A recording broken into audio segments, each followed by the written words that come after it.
Boa noite, Gotham. Bem-vindos ao Mansão Wayne, o podcast que fala sobre o que mais importa. Eu, o Batman.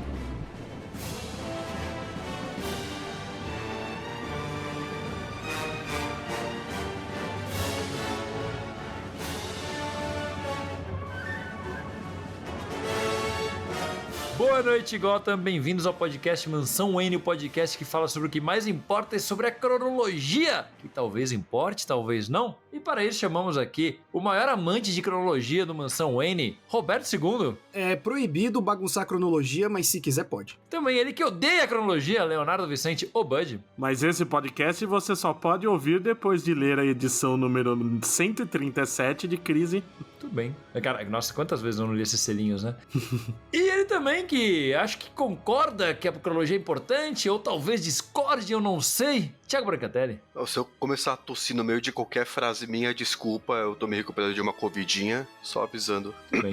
Isso é importante pra cronologia. Exatamente. É bom, pra você entender a tosse do Branca, você tem que ter acompanhado a edição anterior onde ele pega Covid. Covid nas infinitas terras. Você tem que ler a mega saga Covid-19, começa mais ou menos ali em 2020, segue até o fim de 2021 e tem uns spin-offs em 2022. Isso, e pra você saber como funcionou no Brasil, você tem que ver antes o golpe de 2003. Não, vamos seguir então com a cronologia aqui. E pra isso temos Depois que é o trazer... André que só fala de política, né? E ele que só fala de política, meu co-apresentador, André Fonseca. Fala, galera, sejam muito bem-vindos aqui à Mansão PT, quer dizer, a Mansão Wayne, o podcast que fala sobre o que mais importa hoje pra falar de cronologia, que olha, vai ter muito papo bom hoje, viu? Inclusive, eu acho que a galera gostava mais da cronologia do Mansão Wayne antes de vocês meterem política, né? Ah, política no meu podcastzinho. Ah, essa lacração aí, já na abertura, já vou parar de ouvir e já vou até ver se dá pra tirar o voto lá na CCXP. Isso aí é ego frágil, viu? Pra isso, escutem nosso programa sobre Batman Ego. Ah, não. E para mais política no seu gibizinho, nosso podcast Mas vem de chega mim. lá, chega de política, chega de briga de classes. Mentira, a briga de classe sempre existe. Este capitão do mundo, Carlos Vasquez, oi JP. Pô, estamos aí pra falar de cronologia do meu gibizinho sem política e sem continuidade. Isso aí.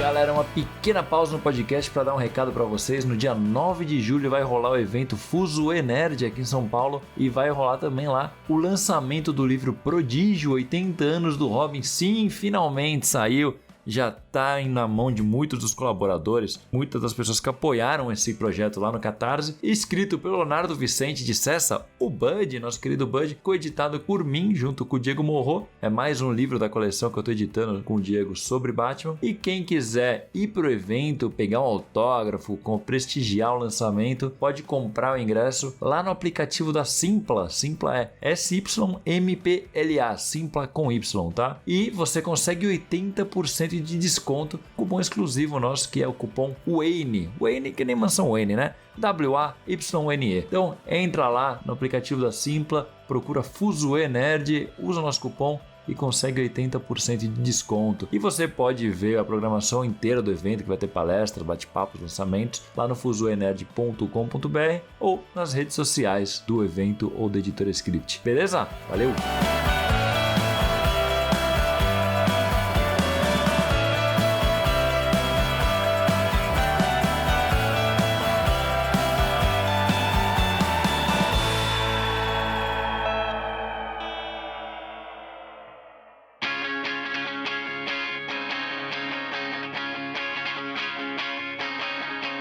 O papo de hoje é sobre, como vocês já viram, como a própria introdução já disse, no meio de um papo nada a ver sobre política, é sobre se cronologia importa ou não. Isso é um papo que a gente tem, acho que quase diariamente no chat do Mansão Wayne aqui entre nós. E a gente hoje vai falar a palavra final. Hoje vai ficar definido de verdade se cronologia é importante, se não é, se às vezes. E eu quero primeiro, eu sei que tem uma pessoa aqui que tem uma opinião bem apaixonada sobre isso, quero que ele comece falando. Roberto II, me diga a sua visão sobre cronologia no nos quadrinhos? Cara, eu amo cronologia. E não é nem brincadeira, né? A gente sempre fala que a cronologia é o que faz a gente gostar do gibi, né? O Carlos é um cara que sempre defende a questão da DC ser a maior história, não sei o que é o que o Morrison fala, e que vem da cronologia, e eu gosto. O meu problema é que depois de 60 anos no caso da Marvel, 80 anos no caso da DC, dos heróis que a gente tem hoje, a cronologia em muitos casos, ela mais atrapalha do que ajuda. E ela é feita de maneira bagunçada, porque você não tem mais a mesma questão editorial que na década de 70, em que você ainda tinha um pouco mais de controle. E eu defendo que as coisas sejam feitas cada vez menos amarradas na cronologia e que existe uma pontuação do que vale. Porque esse lance de tudo que entra vale, eu tô destacando aqui antes que o Bud se não, porque tem 5 edições publicadas na DC que são fora da cronologia. Eu tô falando que tudo saindo, valendo, eu acho que fica confuso. Então, quando você pega algo e determina que aquilo vale, não precisa ser tudo, você controla um pouco mais. Eu acho que saiu tanto de controle essa questão do universo ficar inchado mesmo, tanto Marvel quanto DC. A Marvel, em alguns casos, até mais, porque a Marvel não tem crise que nem a DC, né, pra rebutar, embora ela tenha suas saídas por debaixo da manga também. Eu defendo a cronologia como algo que faz a gente se apegar a quadrinho e se sentir parte de um universo muito maior do que só aquela história que a gente tá lendo. Mas eu acho que hoje, com o consumo de quadrinho como tá sendo, eu defendo cada vez menos a cronologia presente em tudo. E mais, vir aqui, tipo, uma reunião de editores e falar, ó, vai valer isso aqui, isso aqui, isso aqui, passa pro público, segue por adiante e depois determina. Mais do que, vamos, tudo isso aqui tá valendo, até que vem alguém e diz, não vale mais, sabe? Que eu acho que fica até mais confuso do que é. Branca, o que você acha disso? Eu acho que é assim, eu acho que isso que o Roberto falou, que tudo vale, nem tudo vale. Vale aquilo que algum futuro roteirista quiser usar. A gente sabe que tem um monte de coisa que acontece e que é esquecida, cai no limbo editorial, cai num limbo narrativo. De repente um roteirista que nem, um Morrison pega 20 anos depois e usa aquilo pra valer, mas nada vale até sair do limbo, na verdade. As coisas acontecem em 60 anos de cronologia, mas acho que cabe mais aos leitores resolverem o que cabe na cronologia do que eles estão lendo, do que eles estão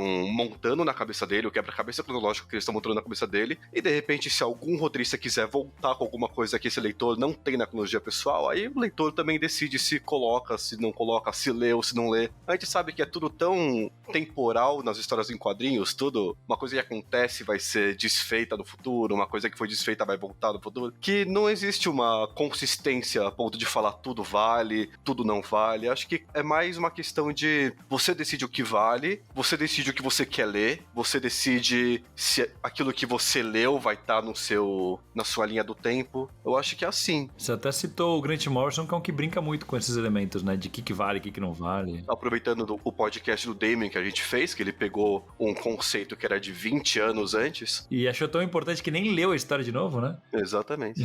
Mas pra que ler, pô? Só ver as figuras, pô. Eu gostei muito do que eu lembro, né? Mas, Bud, diz aí o que você acha sobre o assunto. A cronologia é a alma do gibi de super-herói. Ponto.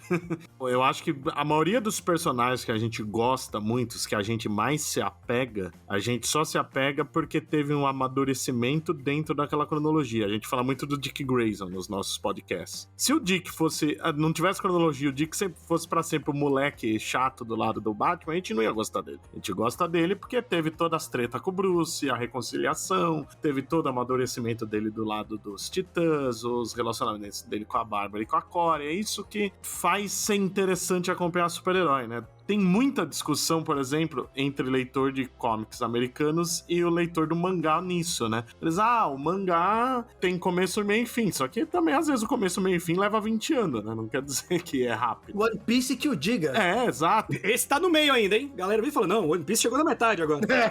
Ninguém sabe se vai estar vivo quando acabar, né?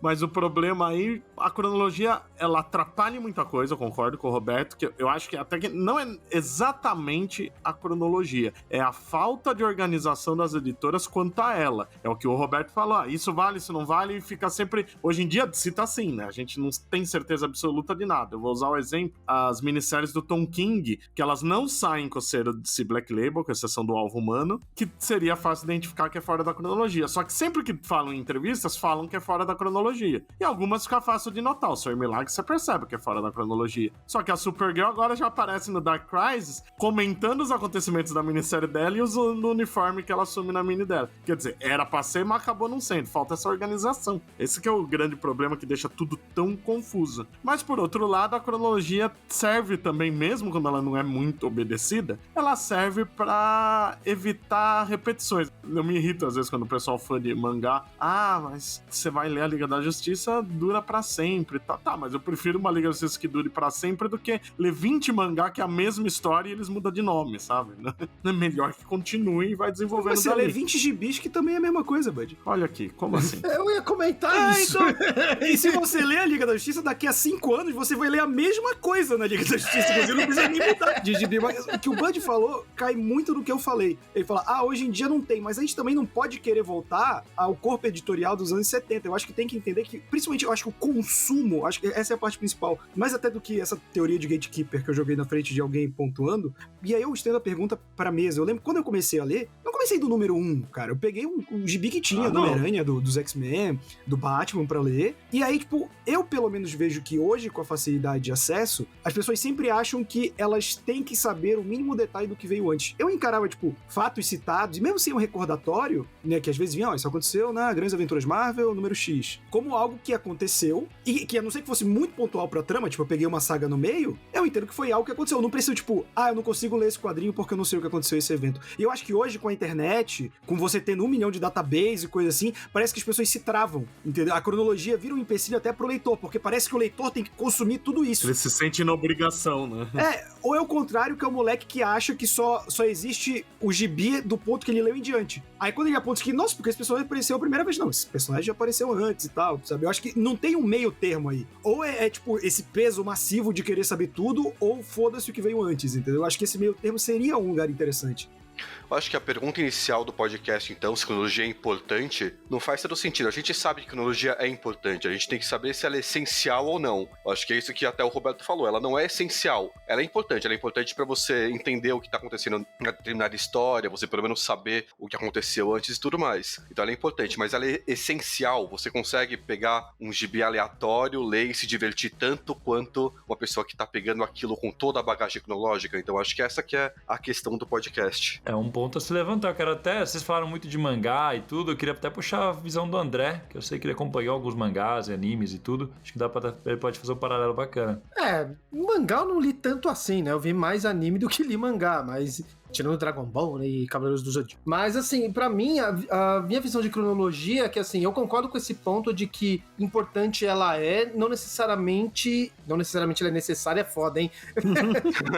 Seria tipo isso, só que, assim, eu acho que no ponto que a gente está... E até acho que dá pra até colocar antes, né? A cronologia serviu a um papel que hoje ela não é mais necessária neste papel. Por exemplo, que nem foi citado aí, acho que foi o Roberto que falou do Senhor Milagre do Tom King, né? Foi o Bud? Então foi o Bud que falou. Esse, por exemplo, é um que, por mais que não sejam personagens, tipo, grandiosos, assim, mega conhecidos do grande público, eles já têm uma cronologia deles ali feita. Então, para você fazer algo que seja fora da cronologia, é mais prático. Vamos colocar um exemplo, então, de um personagem mais conhecido. Por exemplo, para mim, a melhor história que tem do Superman não faz parte da cronologia, que é Grandes Astros do Superman. Pra mim, essa é a melhor história, assim. E ali já é uma coisa que o Superman todo mundo sabe que é um cara que veio de Krypton, que ele chegou bebê aqui e foi criado por fazendeiros. Ok. E um monte de sequência que teve depois, Zod, essas coisas, beleza. Esse é um tipo de história que ele não precisa das amarras cronológicas, tipo, de continuidade pra ela seguir. Mas ela bebe muito do que já foi feito da cronologia anteriormente, né? Então, eu acho que, a não ser que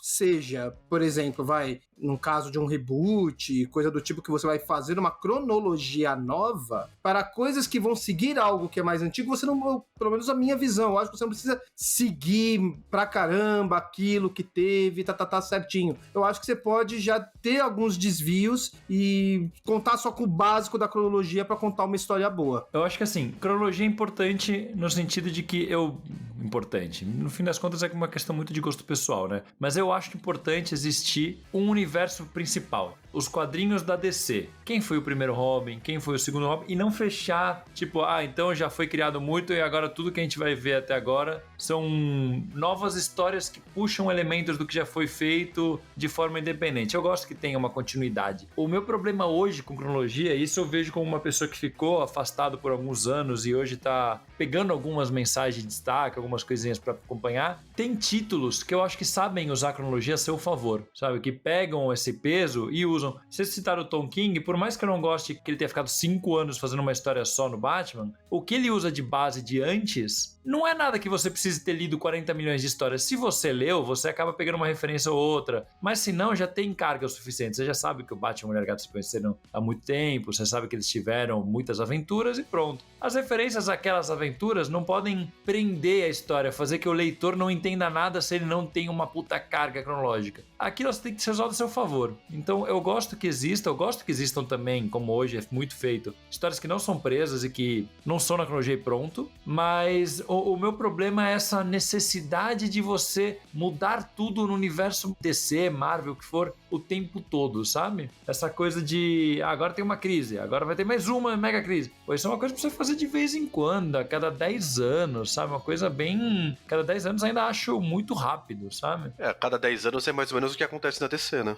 Então, já acho até demais, na verdade. Pô, teve a crise de Fim das Terras em 86. Depois foi ter outra em 2006, sabe? Tipo, pô, teve um tempo ali. E ainda não, outra... Teve 0 hora ainda. Teve 0 hora entre uma e outra. Mas 0 hora não mexeu nada importante. Mas era pra ser. Entendeu? É porque deu errado. Não mexeu nada importante. Tipo, fez alguns micro remendos, assim, mas se você não ler 0 horas, você não vai deixar de entender praticamente nada. Sua vida provavelmente será melhor, inclusive. Então, sei lá. 0 hora, por exemplo, é o tipo de mega saga que não me incomoda. Eu acho legal existir umas coisinhas assim, sabe? Mas se você não lê as crises depois da crise das Infinitas Terras, você também não vai perder muita coisa. Se a gente for parar a pensar sobre essa ótica, tirando o Flashpoint, e me dói muito no coração dizer isso, as outras crises mudam pouquíssimo. Olhando por essa ótica, né? É que, na verdade... Todas essas reformulações, elas têm um detalhe que a crise, o Flashpoint, a 0 hora, é o catalisador da mudança. Só que se você não lê isso, as mudanças só vêm depois. Então você não precisa ler as sagas, na verdade. Sentir a mudança vai ser nos títulos mesmo. Não, faz sentido. Eu acho que agora a gente tá num momento até que, pelo menos a minha impressão é que as editoras estão tentando entender como usar a cronologia de uma forma que brinque bastante com os elementos, mas ao mesmo tempo não prenda. O importante, no fim das contas, é ter portas de entrada pros leitores.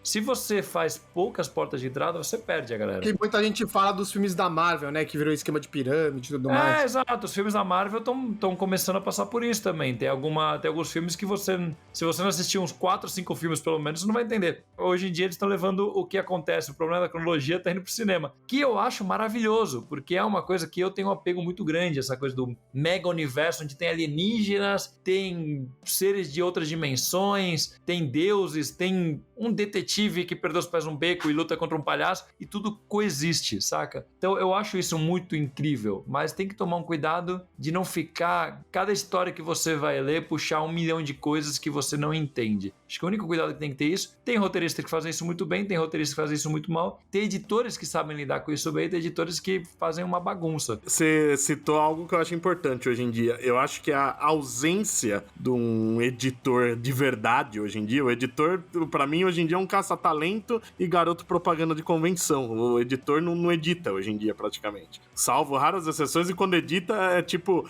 Joey Coisada, não gostei desse negócio da Gwen ter um filho com o Peter, vai ser com o Norman. Quando edita era melhor que não editasse.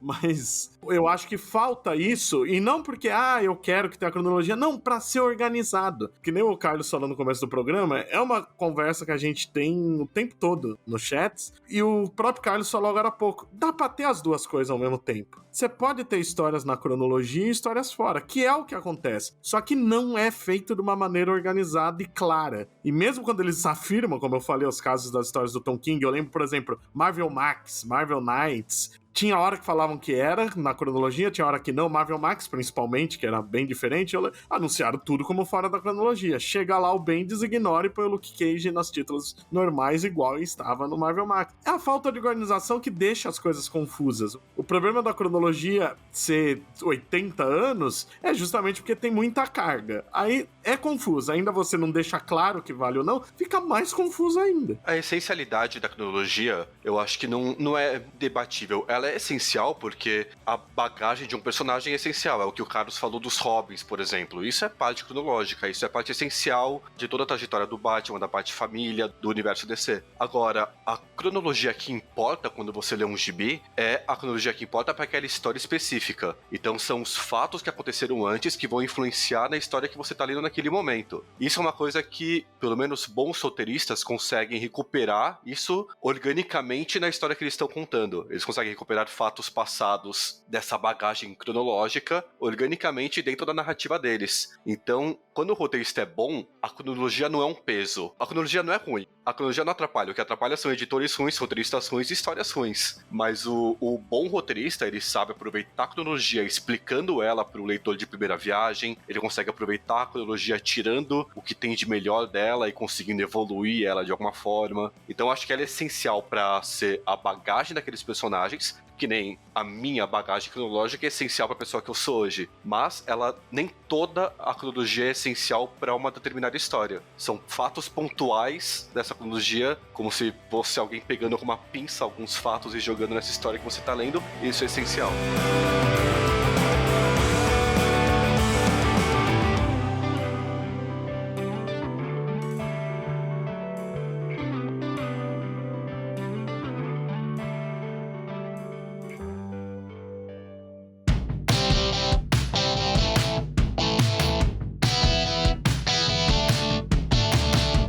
Tá falando muito do editor e eu concordo muito com o que o Bud tá falando. A minha questão é que eu acho que a gente pode discutir querer que fosse como antigamente e eu acho que a gente não consegue voltar. E existe uma outra parte nessa equação que a gente tem que debater também, que são os leitores, né? A gente já lê gibi há 30 anos e tal, a gente tem uma relação diferente com leitores que vieram depois. E eu acho que existe um tipo específico de leitor também que dificulta muito a questão da cronologia, que é o leitor que acha que quadrinho é super trunfo. Vou dar um exemplo aqui que teve um período em que eu fazia muito vídeo de comparação no TikTok de herói. Alguém me perguntava, quem tu acha que ganha? O Thor ou a Capitã Marvel? Eu ficava por A mais B, e não baseado. Eu falava por causa disso aqui, porque, pelo que eu conheço do herói. Aí vinha sempre alguém, mas na edição 75, a Capitã Marvel, aí eu falei, nossa, cara... insuportável. Então, e isso pra mim, são fãs que, por exemplo, o Grant Morrison, que a gente já citou aqui. O Grant Morrison pega um conceito lá da Era de Prata, que em teoria, no período que ele escrevia, não valia mais, né, por causa da crise e tal, pá. E aí sempre vem alguém, mas não faz sentido isso que o Grant Morrison faz, porque isso aqui... Não... Sabe,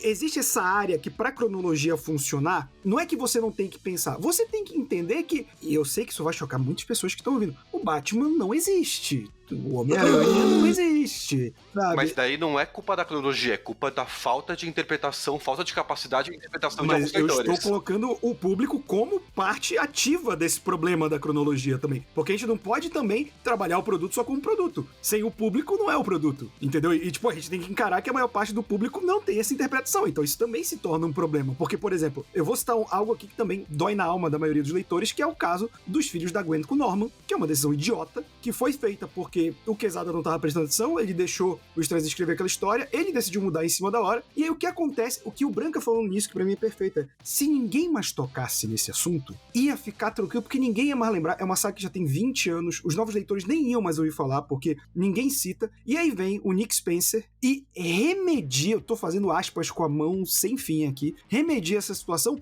e tem uma galera mais velha também comemorando, tipo, ele apagou isso, eu falei, não, ele trouxe essa saga de volta pra luz de novo, sabe, porque se daqui a 10 anos ninguém tivesse citado, essa saga ia sumir, sabe? Ela não ia entrar no hall de grandes clássicos do Aranha, reencadenações, ela só ia sumir. Você não acha que isso é legal?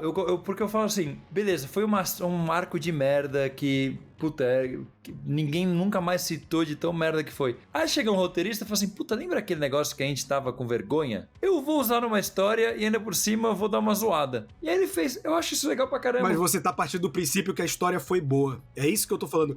Nenhuma das duas histórias foi boa. Nenhuma das duas. Não é nem isso que eu tô falando. Eu tô falando, por exemplo, isso foi uma discussão que a gente teve muito na época do filme do Vingadores Ultimato. E tem vários furos ali. Como que o Capitão América velho voltou, se ele foi pra uma linha paralela ou ele ficou na mesma. Aquela aquela coisa toda que ficou uma discussão. E não foi explicado muita coisa. Teve até na época o roteirista que saiu pra falar que isso eu acho pior ainda, sabe? Quando o roteirista dá uma entrevista que explica um ponto que não ficou claro no filme. Não, cara, deixa ali. Se você quer explicar, você faz outro filme que aborde isso. Eu acho legal o fato da cronologia. Uma das coisas que eu acho legais na cronologia é que você pode pegar esses deslizes, essas coisas que passaram de histórias anteriores e usar. Você fala assim, puta, como que o Batman foi de tal lugar a tal lugar em tão pouco tempo? Daqui a 10 anos alguém faz uma história onde o Batman viaja no tempo por alguma razão e aí naquele período ele se ajuda no passado a ir mais rápido de um lugar pro outro. Porque sim, porque ele acha que dá pra brincar com isso na história. Esse tipo de brincadeira só dá pra fazer se for na cronologia, entendeu? E eu acho legal isso. Mas Jota, esse tipo de brincadeira você só consegue fazer se for bem feito, se você tiver capacidade e talento pra fazer isso. É esse o meu ponto. É muito difícil você pegar um conceito bosta e magicamente transformar numa coisa legal. Pouquíssimos roteiristas conseguem isso. Isso que o Roberto falou, por exemplo, mesmo. Os Filhos da Gwen, foi o Remender. Não, qual é o nome do roteirista Nick mesmo? Spencer. Nick O Spencer, desculpa. Remender ia ser um ótimo nome pro cara que remendou a saga. Mas não é. Já tem, né? O Rick Remender. O Spencer, eu sempre gostei do Spencer até essa fase do Aranha, que é uma bosta. Ele pega coisas muito boas que foram feitas na época do JMD Matheis, estraga, ele pega conceitos bosta, como os Filhos da Gwen, e mantém eles bosta, só traz de volta ele faz outra ao bosta, holofote, né? faz outra bosta em cima. Então, uma coisa é você pegar um elemento da cronologia e ou manter ele legal, ou evoluir ele, transformar ele numa coisa mais legal ainda. Outra coisa é você pegar um elemento bosta, reviver esse elemento que já tinha sido esquecido e reforçar a bosta fazendo uma outra bosta em cima. Sentou na merda e deu uma rebolada, né, porra? Aí não O que dá. o Carlos tá pegando é que o Carlos tá vendo como uma visão de só brincadeira com a cronologia. O que eu tô falando é, o que o Nick Spencer fez foi claramente um aceno pra esses fãs super trunfo de cronologia, entende? E isso pra mim é um problema, porque não é uma brincadeira, como eu falei, do Grant Morrison. Isso é tipo, tu meio que querer validar quando, se você só esquecesse, de vez em quando no chat do Mansão Wayne mesmo a gente faz isso, a gente lembra de uma história solta qualquer, que tem um fato merda, que ninguém vai lembrar, mas se vier um cara tipo, não, eu quero apagar, sei lá, que o Hulk perdeu pra velhinha de Aikido, aí o cara cria uma história merda em que a velha de Aikido, na verdade, era o Thanos disfarçado, ele cria uma bosta, mas quando, tirando a gente que gosta de trocar ideia, ninguém vai lembrar dessa porra, sabe? O que o Spencer fez é como se fosse um roteirista iniciante que tivesse no primeiro título dele e ele quisesse se provar pra editora mostrando como ele conhece de cronologia e quisesse... Olha como eu manjo, né? cair nas graças dos fãs, falando tipo, eu sou um de vocês, eu também lembro desses fatos. Sim. Pô, é um cara com, sei lá, 10 anos de carreira, já mais de 10 anos de carreira talvez, fazendo esse tipo de coisa. Acho que talvez ele tenha ficado deslumbrado em estar escrevendo Homem-Aranha. Ele saiu do título dos vilões merda do Aranha pra escrever o título do Homem-Aranha. Talvez tenha ficado deslumbrado e falou, Bem possível. vou mostrar como eu conheço aqui. Só que, tipo, nunca dá Cagou, certo Paulo. isso, né? O Carlos, como ele não lê Marvel, ele pode ter tido uma impressão tipo Morrison com essa ideia. É tipo Sim. o anti-Morrison, o Spencer aí. Ele faz exatamente Entendi. o que o Morrison faz. Pegar histórias antigas e retomar, só que ele caga todas. Ele fez a última caçada de Kraven de novo, numa versão merda. O que você tá falando, então, é como se o Morrison fosse o Geoff Johns em início de carreira e o Spencer fosse o Geoff Jones hoje, é isso. É mais ou menos isso. Nossa, que exemplo, Que hein? comparação boa. Tipo, o Geoff Jones no início da carreira, ele pegava o Gavião Negro e arrumava de um jeito maravilhoso que o personagem ficava O incrível. Jones era o cara que sabia fazer isso. E o Jones então. hoje faz 3 Coringas. Nossa senhora. Faz Doomsday Clock. A qualidade é tudo, né? Isso eu acho que é uma coisa, tipo, muito interessante. E o exemplo do Jones, o Jones na época que sabia escrever, eu acho que ele é muito pertinente pra quem curte muito cronologia e quer aproveitar bem a E cronologia. não era gatekeeper, né? E não era Gatekeeper, não era. Porque, assim, pra mim era um grande mérito, não só do Jones, mas do próprio Morrison também, quando ele resgatava coisas antigas, aplicava nos tempos atuais de uma forma interessante, ou menos boba, ou atualizada, sabe? Era uma ótica diferente sobre um elemento que já existia. Exato. Por exemplo, até a porra dos socos na realidade, que, porra, você poderia pegar algum místico que mexe com a realidade, algum outro personagem assim, mas até essa porra serviu pra justificar tantas outras coisas que é uma das magias que eu gosto um pouco da cronologia. Tá certo que que nem foi falado, é um remendo? É um puta de um remendo? Mas eu gosto gosto quando dá essa amarrada total, assim, você fala assim, olha, isso ficou interessante, hein?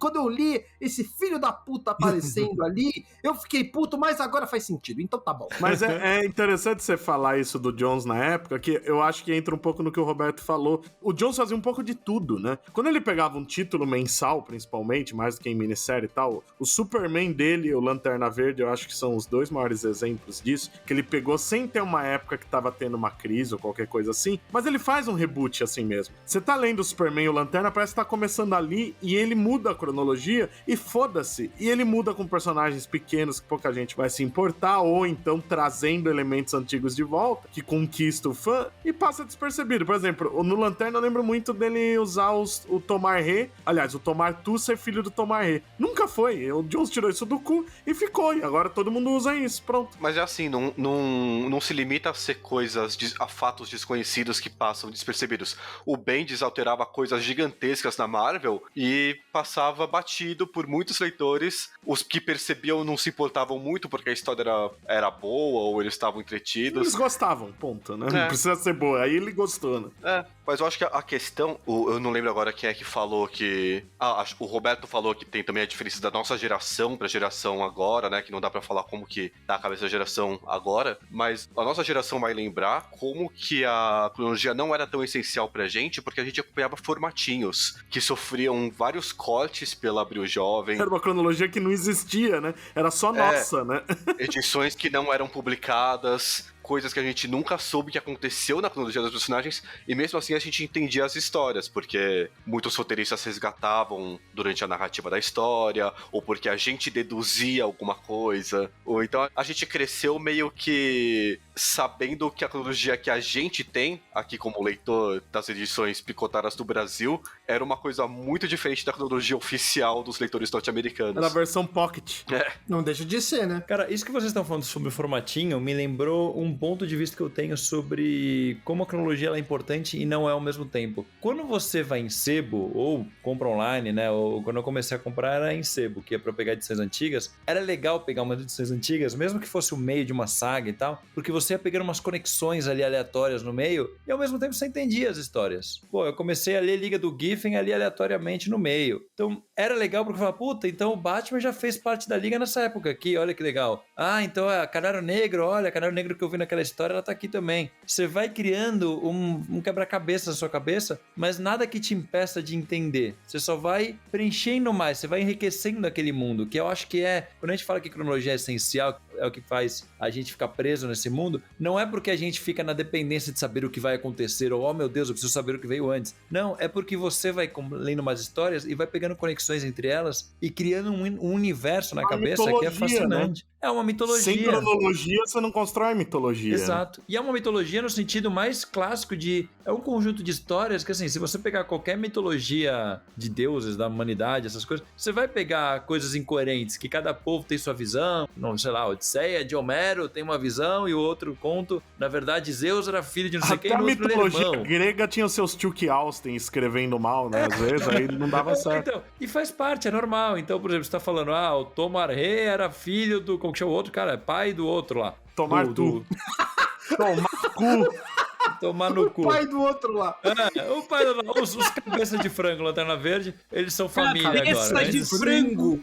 Antes eles eram só da mesma espécie. Pô, legal, você criou uma conexão entre eles que agora abriu pra criar um monte de histórias sobre ele lembrar do pai quando ele era criança, sabe? Dá pra você criar um monte de coisa. Concordando com o Roberto de novo, eu sempre falo isso. Pra mim tem espaço pras duas coisas. Você pode ter histórias dentro da cronologia, eu acho até mensal. Eu sou meio contra, tem um monte de mensal que tem hoje em dia, porque hoje em dia tem bem menos, né? Mas mensal pra mim é o lugar da cronologia. Você vai fazer uma graphic novel, uma minissérie, putz, cabe muito bem ser fora da cronologia e foda-se. Concordo. Funciona muito bem. Eu só acho que tem que deixar claro. E aí falta esse tato de editor e roteiristas, em geral, até mesmo na mensal, de não pesar a mão. Tipo, eu vou fazer uma história que vai citar 200 histórias. Não precisa de tudo isso, sabe? Seja equilibrado. A gente tava falando do formatinho, sabe uma coisa que até no começo dos anos 2000 ainda tinha mais na DC do que na Marvel, que é uma coisa que ajuda, às vezes é uma coisa bobinha. Você quer usar uma coisa da cronologia? Às vezes tem aquelas fichinhas de personagem, lembra? Tinha aqueles edição Secret Files da DC?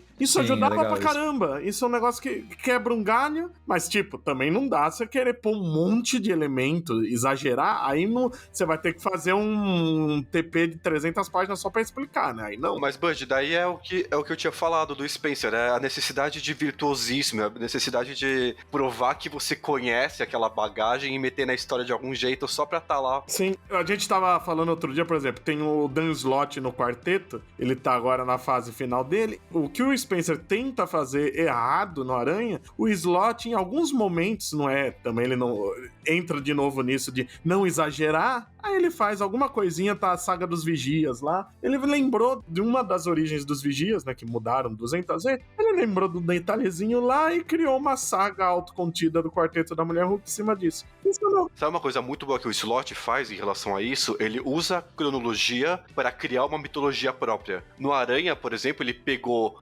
tudo que o Straczynski tinha colocado da origem mística, ele usou isso como ponto de partida, ele pegou, então, essa questão cronológica como ponto de partida para ele criar toda uma mitologia que é usada até hoje. Sem você precisar ler a fase de Straczynski para entender isso. Exatamente. É isso que o Carlos, por exemplo, tava falando, de pegar alguma coisa e transformar em alguma coisa legal, ou até mais legal. Goste ou não do Slott no Aranha, ou tem altos e baixos, óbvio, até porque ele ficou 10 anos, mas uma coisa que é inegável é que ele pegou um conceito que não foi tão explorado pelo Straczynski e desenvolveu isso de um jeito que é usado até hoje, que se transformou em filme, se transformou em uma outra saga sem participação dele. Vai sair uma nova saga agora, que aparentemente vai fechar essa história do Aranhaverso, mas são poucos roteiristas que conseguem pegar um ponto cronológico e criar uma coisa nova a partir disso. A conclusão que a gente tá chegando é que tem muita gente bosta trabalhando no mercado.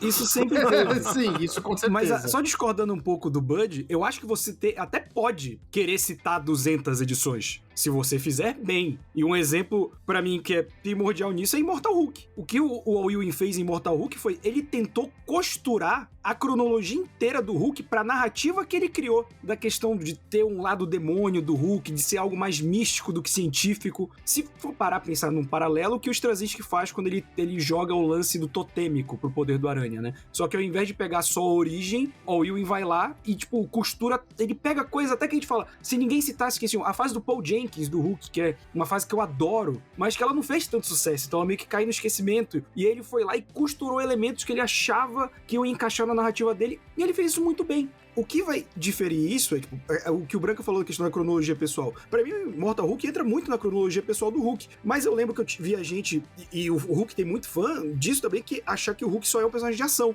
Então, quando o título dele vira um título de terror, eu vi uma galera reclamando. E agora você tem um novo título que tá bem mais de ação e bem massa velho, que eu estou gostando, mas que ele meio que caga pro Immortal Hulk também, entendeu? Total, né? Isso que você falou também, de meter bastante cronologia, que você discutiu do Bud, que o Bud falou que acha isso errado, isso é uma coisa que funciona quando você faz num núcleo. Então funciona você explorar toda a cronologia do Hulk no título do Hulk, funciona você explorar toda a cronologia do Aranha no título do Aranha. Agora, grandes sagas que você tenta colocar fatos cronológicos de dezenas de personagens e tenta tornar isso uma coisa, porque a gente sabe que mesmo o Aranha estando no mesmo universo dos X-Men, que estão no mesmo universo dos Vingadores, a cronologia deles, em alguns momentos, bate cabeça pra se encaixar. Então, eu acho que a cronologia fica sendo muito mais coesa, autocontida na história daquele personagem específico, do que misturada em grandes sagas. Poucas são as grandes sagas que conseguem misturar bem várias cronologias de personagens diferentes, fazendo uma coisa coesa e entendível. Eu acho que a gente tem que sair desse programa com uma saga pronta, com as 4 Legiões dos Super-Heróis, o Gavião Negro e a Dona Troy. E a Sociedade. A Sociedade da Justiça.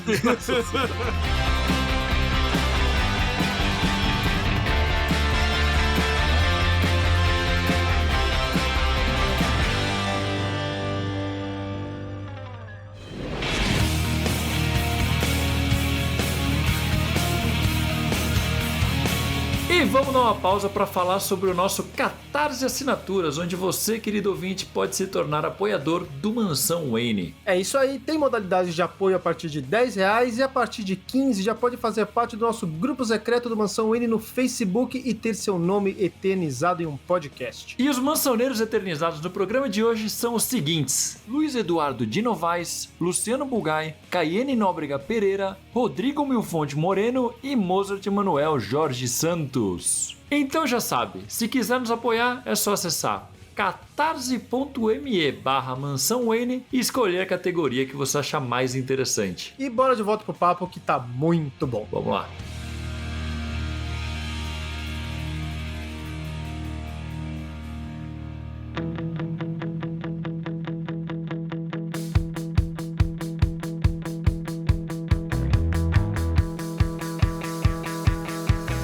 Uma coisa aí que eu acho que é interessante até a gente falar, principalmente que a gente tá falando de Marvel e DC, né? A Marvel, ela, pelo menos na minha visão, durante muito tempo, ela mais ignorava o que deu errado do que fazia qualquer outra coisa, sabe? Diferente da DC que fazia reboot atrás de reboot, sabe? Obviamente, depois que veio Guerras Secretas, a segunda, né? Não a primeira, isso deu uma certa mudada, né, na Marvel, né? Tá certo, né? Mas de conhecida a segunda. Não, André, mas a segunda edição das Guerras Secretas, que você claramente não leu... É verdade, né? Mas isso eu acho que é uma questão também que, por exemplo, ainda citando a Marvel, quando a Marvel chegou, ela fez um projeto que pra mim foi fantástico e foi muito assertivo dela, foi quando ela chegou e resolveu fazer algo que não dependia das amarras cronológicas pra se contar uma história. Tá certo que depois de um tempo a coisa foi crescendo e foi se interligando, que foi o Universo Ultimate, né? O Universo Ultimate, quando ele surgiu, era justamente pra atrair leitores novos que não precisavam de uma carga cronológica tão pesada. E eu acho que foi extremamente funcional nesse sentido, né? Tá certo que depois, mais pro final, já ficou uma bagunça, né? Mas... isso que eu ia falar. Acho que ao mesmo tempo o Universo Ultimate provou que os editores não conseguem criar uma coisa sem criar uma cronologia complexa por trás. A longo prazo, não. 5 anos já era uma zona. Ultimate eu acho que foi um experimento muito interessante na sua época, serviu ao seu propósito naquele momento, mas é uma coisa que não dá pra ficar repetindo. Funcionou ali. Não dá.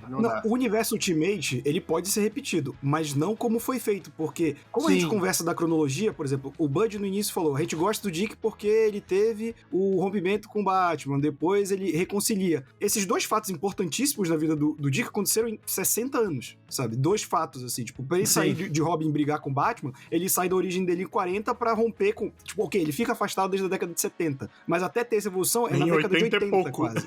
E foram mudanças que, assim, o peso das histórias meio que obrigaram a ir pra esse caminho e aí falaram, não, beleza, então vamos fazer essa mudança dos personagens? Vamos fazer essa mudança dos personagens. Em comparação com o Ultimate, o problema é, o lance do Ultimate era, vamos atualizar a origem dos personagens. Só que você trata essa linha como uma linha de cronologia normal com o universo 66, inevitavelmente, você vai se tornar obsoleto. Porque o lance do Ultimate era, eu vou pegar a origem do Homem-Aranha, de 1962, e transportar para 2000. Só que se eu não evoluo, se eu mantenho o mesmo andamento de um quadrinho de 62 pra cá, eu vou me tornar obsoleto. Se eles tivessem feito uma parada quase que em tempo real ou muito mais avanço, talvez a linha Ultimate, ela tivesse até uma vida útil muito maior. A gente vê um Homem-Aranha já adulto, como a gente não viu nos gibis por muito tempo, os X-Men já chegando em quarta, quinta geração, mas não, eles ficaram presos no que a gente sempre reclama do quadrinho, que também tem da cronologia, que é voltar pro status quo, né? Sim. Eles cometeram o erro de fazer a mesma coisa, tipo, os elementos principais da cronologia da Marvel, só que em flash forward, né? A gente tinha 40 anos de universo Marvel em 5 ali. Aí fica mais zona ainda, na verdade. Eu acho que tem dois exemplos de formas que dá pra você levar a cronologia de uma forma mais organizada, seguindo um pouco o Ultimate, que a gente pode ver. Um deles é a linha Terra 1 da DC, que de certa forma é como se fosse uma espécie de Ultimate, só que fechado em... Não, digo no sentido de que é uma nova versão dos personagens, normalmente sem sair muito do que ele é, uma versão tipo atualizada, com questões atuais, com mais sucesso ou menos sucesso dependendo do arco, e de vez em quando sai um novo arco naquela cronologia e vai tudo seguindo. Outro exemplo que eu acho interessante, que aí sai até dos quadrinhos, mas continua na questão da cronologia, é o desenho animado da Justiça Jovem, que é um desenho animado que usa todos esses elementos cronológicos, ele cria uma cronologia, é complexo para um cacete, de vez em quando eu tô assistindo e falo, meu meu Deus, como que eles conseguiram enfiar tanta coisa em 3 episódios e deixar coeso? E é uma história que vai andando. E ao você ter uma coisa que é uma linha só que vai seguindo, permite muito mais evolução de personagens, permite que eles vão envelhecendo, permite coisa que o universo Ultimate, pelo pouco que eu acompanhei, também teve um pouco. Pô, o Peter Parker morreu, veio o Miles Morales, assumiu o lugar dele. Coisas que na linha normal você não conseguiria fazer de forma tão natural. Assim, você consegue, mas herói principal acaba voltando. Você pode matar herói de segunda. Mas o Peter Parker Ultimate voltou também. Voltou? Ah, porra, aí você jogou no lixo no argumento. Mas é que voltou quando tava acabando já, tudo bem. Voltou e fizeram o que a gente falou. Tacaram foda-se. Ah, o Peter Parker voltou. Ele não quer mais ser o Homem-Aranha. Foda-se. Peter Parker voltou, mas sabe quem não vai voltar mais? O universo que ele vive. Enfim, é assim. Tipo isso, né? Eu acho que dá pra falar também desse exemplo, né? É que é meio triste, né? Mas Novos 52 também é um pouco isso, assim. Foi uma tentativa. Eles não pegaram simplesmente algo paralelo. A ideia se tivesse sido algo para... Sim, a ideia sim. Mas, por exemplo, eu acho que se tivesse feito tipo o universo Ultimate, eu não odiaria tanto o Novos 52 como eu odeio. É porque a gente não odeia o Novos 52 pelo que é, a gente odeia pelo que ele matou. É diferente. Não, eu odeio porque é ruim. A gente odeia a imposição dele como universo oficial. Exato, É exato. exatamente isso. Eu acho que pra falar o que a gente odeia, ia precisar de outro podcast, mas o que o André falou de se fosse realmente ser um novo universo e a partir dali, funcionaria muito melhor. É uma coisa que aquela convergência, que é outra coisa muito mal escrita, joga essa ideia, né? Que aqueles universos que a gente conhecia antes da crise, antes da Zero Hora, continuariam existindo e tivesse um novo. Pra mim isso ia ser muito mais legal e às vezes você lança alguma história fechada em algum desses universos pra agradar leitor velho. Putz, ia ser muito melhor. De certa forma não fazem isso? Não, porque nunca é outra. Sempre é a mesma realidade que vai mudando. Não, mas eu não digo tipo... Tanto que os personagens lembram, né? Aquele X-Men 92, sabe aquelas coisas de chamar de novo Claremont pra escrever a história dos X-Men seguindo como se tivesse seguido aquele ponto? Coisas assim. Então, mas eles criam universos paralelos que mal se encaixam no que veio antes. A ideia em si era ser assim, seria legal se seguisse a ideia pura do que eles tiveram. Teve aquela linha Retroactive da DC que foi um fracasso, ninguém nem lembra disso. Foi só na edições especiais, não era nenhuma linha. Mas se seguissem alguma ideia assim, eu acho que seria bom pra todos os públicos. Você ia ter coisa pra todo mundo, o leitor velho. Ia ter umas edições especiais lá fechada pra ver o Batman de 70 anos. O leitor novo ia acompanhar uma versão nova, tipo. E dá pra fazer isso várias vezes. Só que é que nem o EJ falou da saga. Você não pode ter a cada 10 anos uma crise. A DC fez isso nos anos 60, se a gente parar pra pensar. Quando inventa a Terra 2 pra ser a Terra lá da sociedade veinha, é porque eles fizeram isso. Eles mostraram as versões mais jovens, totalmente diferentes, né? Usando só os codinomes. Foi a única vez que realmente funcionou uma ideia dessa. Hoje tem aquela World Finest na DC, que pelo que eu entendi, eu ainda não peguei pra ler, mas eu vi os previews e tudo. Pelo que eu entendi, é meio que fazendo, histórias passadas ali na Era de Bronze da DC, com o Superman, com o Batman, inventadas naquilo lá, sem se prender demais em nada. E eu acho que é um conceito legal, sabe? Tipo, você colocar em algum lugar do passado do personagem. Só que aí entra naquilo que a gente falou, né? O cara com capacidade e conhecimento. É o Mark Waid escrevendo. E a gente tá ignorando o público que a gente tá falando, por exemplo, o Carlos falou dessa linha que não deu certo, ou podia ter voltado no X-Men 92. Por que isso não dá certo? Porque o público, principalmente agora com a popularização de super-herói em outras mídias, ele quer uma validação. Tipo, a gente tava até discutindo isso numa Mansão Índia desse, tipo, olha que legal essa formação dos Titãs aí. Mas não é na cronologia. Poxa, que diferença faz, cara? Sabe? E a gente considera diferente porque existe uma validação da editora, e isso entra no que eu voltei lá no início. Eu tô cagando porque o Joe Quesada falava que valia ou não, porque eu queria ler uma história boa, e se eu achasse uma merda, como é o dos Filhos da Gwen, eu iria ignorar e isso passar anos. Mas a maioria do público quer fazer parte desse clubinho. E pra fazer parte desse clubinho, a DC e a Marvel tem que dizer, isso vale. Entende? Isso quebra muito as pernas do que a gente tá falando, porque eles querem isso, sabe? Essa história é legal. Mas não é na cronologia. Só funciona quando é um puta roteirista tipo Tom King, aí funciona. Mas se não é, ninguém se importa com a história, eu concordo. Não, pra mim o exemplo do André é perfeito. A melhor história do Superman é Superman All-Star. E Superman All-Star funciona não apenas por ser fora da cronologia que te dá mais liberdade, mas porque ele pode pegar do que ele quiser pra homenagear como personagem. E pra mim o Senhor Milagre do Tom King entra também, porque ele pega o conceito do personagem e trabalha na narrativa que ele quer. sabe? Foda-se se não é na cronologia. O que vale é que é uma puta história. Sim, não, eu concordo. A gente cai muito na questão que a gente sempre bate, que as histórias deviam ser escritas quando existe história pra contar. O problema do gibi mensal é que ficam metendo um monte de histórias desnecessárias ou coisa pra cobrir espaço. Bater cartão, né? Bater cartão, coisa de roteirista que não tem, que força alguma coisa porque ele não teve que contar. Então, uma coisa que eu acho legal, por exemplo, o que a DC tinha dado ideia que ia fazer do universo pré-Flashpoint ele existir e tudo mais, ela fez por um tempinho saiu a história do Clark casado com a Lois, criando o Jonathan e tudo mais, no universo deles. Legal demais, inclusive. Então, eu acho que seria legal assim, tipo, daí mantém a outra linha correndo e vai contando histórias desses personagens quando tem história pra contar. Então, puta, tem uma ideia muito boa pra aquele Superman. Daí mete uma história daquele Superman. Tem um conceito muito legal pra fazer com o Flash ou com a tropa de Lanterna Verde. E daí faz uma história autocontida daqueles personagens. O que fode a cronologia mesmo é essa necessidade imposta de ter um gibi todo mês na banca com uma história que às vezes é estúpida. Uma merda. No fim das contas é um modelo de negócio, né? É um modelo de negócio de revista mensal que não é boa pro próprio universo das histórias. Imagina como seria legal uma cronologia formada só por histórias que realmente merecessem ser contadas. Sim. Aí também esse é um pouquinho mais difícil, né? Mas sabe uma coisa que eu faria, até pegando essa ideia, assim, até que, né, a gente até comentou que a DC fez em Convergência, eu faria um novo Gerações, mas não no estilo que foi Gerações. Eu aproveitaria o nome e utilizaria isso, tipo, pra contar histórias de tempos diferentes, terras paralelas e que a pessoa quisesse contar a história. Já na abertura ali da capa, já fala assim, localizado na terra XPTO, tal, esses eventos se passam, nananana. E vai, sabe? E vai pra história. Então, eu tava vendo agora, eu tava no site da DC agora, vendo o que tá saindo de revista mensal agora, pra ver exatamente se eu me localizo. E eu descobri que existe uma revista que eu nem sabia que tinha, que é Multiversity Teen Justice, que é tipo... É uma minissérie. É uma minissérie passada na Terra 11 dos titãs daquela Terra. Pô, seria legal mais coisas assim, porque aí você deixa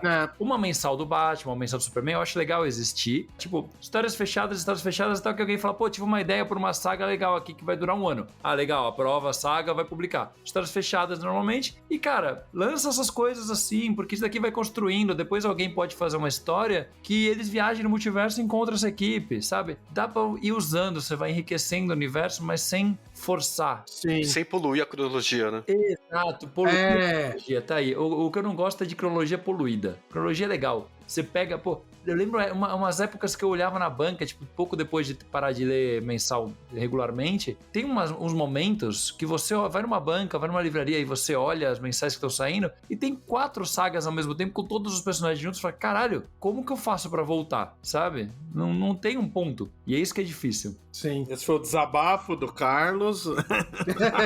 Foi, mas é verdade, é porque eu vivenciei essa parada de ter parado e ter tentado voltar e eu não consigo voltar. Também porque eu não sou mais o público-alvo, provavelmente tem isso também, mas existe uma dificuldade de falar assim, beleza, vou voltar. Aí beleza, peguei a revista lá do Justiça Encarnada, tava adorando. Pô, chegou na última edição, crossover com a revista da Liga, que já juntou com uma outra crise que eu já não tô entendendo porra nenhuma. Mas eu acho que assim, eu acho que é difícil você parar e daí anos depois você voltar do ponto que você parou. Você volta, mas você volta do zero. É que nem o que o Roberto falou no começo, que, cara, a gente pegava nos anos 90 um formatinho aleatório e entendia pelo menos o conceito, o básico, a essência, né, da história, o básico, pra entender toda a história, e daí você vai indo pra um outro título, e daí vai vendo o que tinha rolado naquele outro título, daí você migra pra outro. Então, isso de voltar pros quadrinhos não é tipo, puta, eu vou voltar já lendo todos os títulos da DC, entendendo tudo. Você volta num título, esse título te direciona pro outro título, que daí você vai ter que pegar outro título. A gente teve muito comprometimento nos anos 90 pra chegar no que a gente tá agora. Tem esse fator, tipo, tem que lembrar que com 13 anos a gente participava de lista de discussão na internet, então não era só pegar o gibi e entender. E também pra gente era mais simplificado, porque eram, 5 formatinhos na banca todos os meses. A acessibilidade era muito boa. R$2,50 cada formatinho, então gastando 10, 15 reais todo mês, você já sabia tudo. Então, a indústria mudou nesse tempo todo, né? A gente tem que lembrar disso. Desde o início. A indústria mudou para um caralho. Eu ia entrar nisso agora. O que o Carlos falou complementa o que o Roberto falou também. E é mais uma falha editorial isso, né? Porque a gente tá falando de público, né? O público velho vai querer ler a cronologia velha. O público novo seria ótimo ter uma cronologia nova, ou pelo menos recente, ou no mínimo mais simples, pra facilitar. Só que as editoras parece que não conseguem enxergar qual é o público dela, né? Porque as editoras juram há 20 anos de pé junto que não surgem leitores novos. A gente entra em qualquer rede social, a gente vê muito leitor jovem. Muito? Muito, mas a editora diz que não existe, aí ele continua investindo velho. Todo número 0 ou novo número 1 que tem, as editoras usam como justificativa que eles querem pegar público novo. É, mas eles dizem que não existe. Acho que atrai público novo, sim. A gente vê muita gente. Então, mas eles dizem que não. Falta uma organização da própria editora pra falar, olha, e outra, você tem que atingir os dois públicos. Você não investir em um só, se der errado, fudeu, né? Também tem isso. Os nossos heróis são mais ou menos isso, né? Também. Eu acho que eles estão se entendendo agora. Se você vê o jeito que a DC tá hoje em dia, você vê que eles estão tirando pra todo lado. Então tem os títulos que são muito pra leitor velho, que vai pegar e vai entender, não sei o quê. E de repente você pega, pô, título do Asa Noturna, por exemplo, um que tá agora, que eu tô achando que eles estão sabendo acertar o tom de pegar o fã velho e pegar o fã novo de um jeito perfeito. Com certeza. Mas são histórias leves, então você não precisa também de tanta coisa. Ele acerta o tom porque é o Tom Taylor. Olha aí. Eu tô muito feliz com o Branca ter feito essa piada, mas o título do Asa Noturna, e eu só queria voltar um pouco também naquilo que a gente fala, existiu uma dedicação, mas cai naquilo que eu falei também de entender que, cara, daqui pra frente você vai ter todo um mundo pra descobrir e você pode voltar. Hoje, mais até do que a gente que tinha que ficar cavando em sebo, né? Hoje você pode entrar... Hoje é muito mais fácil. Hoje em dia tem encadernado de tudo, gente. E você pode entrar online, serviços gringos de assinatura, uma série de coisas. E, cara, toda a edição hoje começa com um resumo do que aconteceu até ali. E muitas vezes com um resumo do que acontece daquele escritor, sabe? Dos pontos importantes. Se você entrou no meio do Tom King, você tem um resumo de pontos importantes. Então você vai entender. Você tem podcast pra ouvir, site pra entrar. É muito mais fácil hoje. E novamente, eu acho que... Vou te dar um exemplo que tu jogou do Asa Noturna agora, Carlos. Esse Asa Noturna é muito divertido. É muito legal. É muito agora legal. Imagina se tivesse um selo tipo Terra 2 nele. O público ia chiar, porque não é o Asa Noturna de verdade. Entende? Eu entendo e concordo com o público, viu?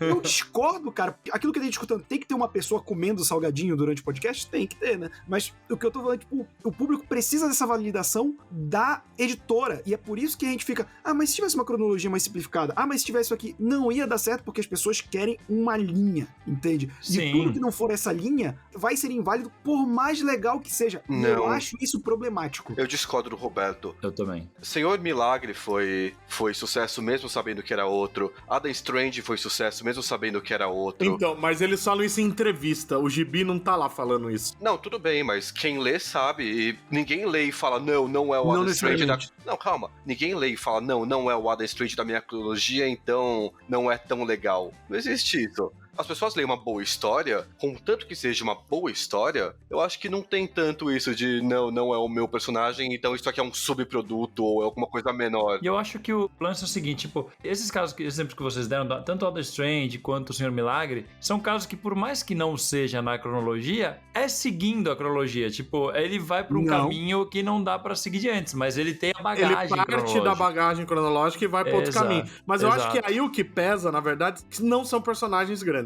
O Asa Noturna talvez não funcionasse. Eu não sei. Até o Asa Noturna, inclusive, teve faz pouco tempo uma história lá que eu nem tive curiosidade de ler, que era no futuro, de virar um vigilante sangrento. Nossa, é que isso parece uma bosta mesmo.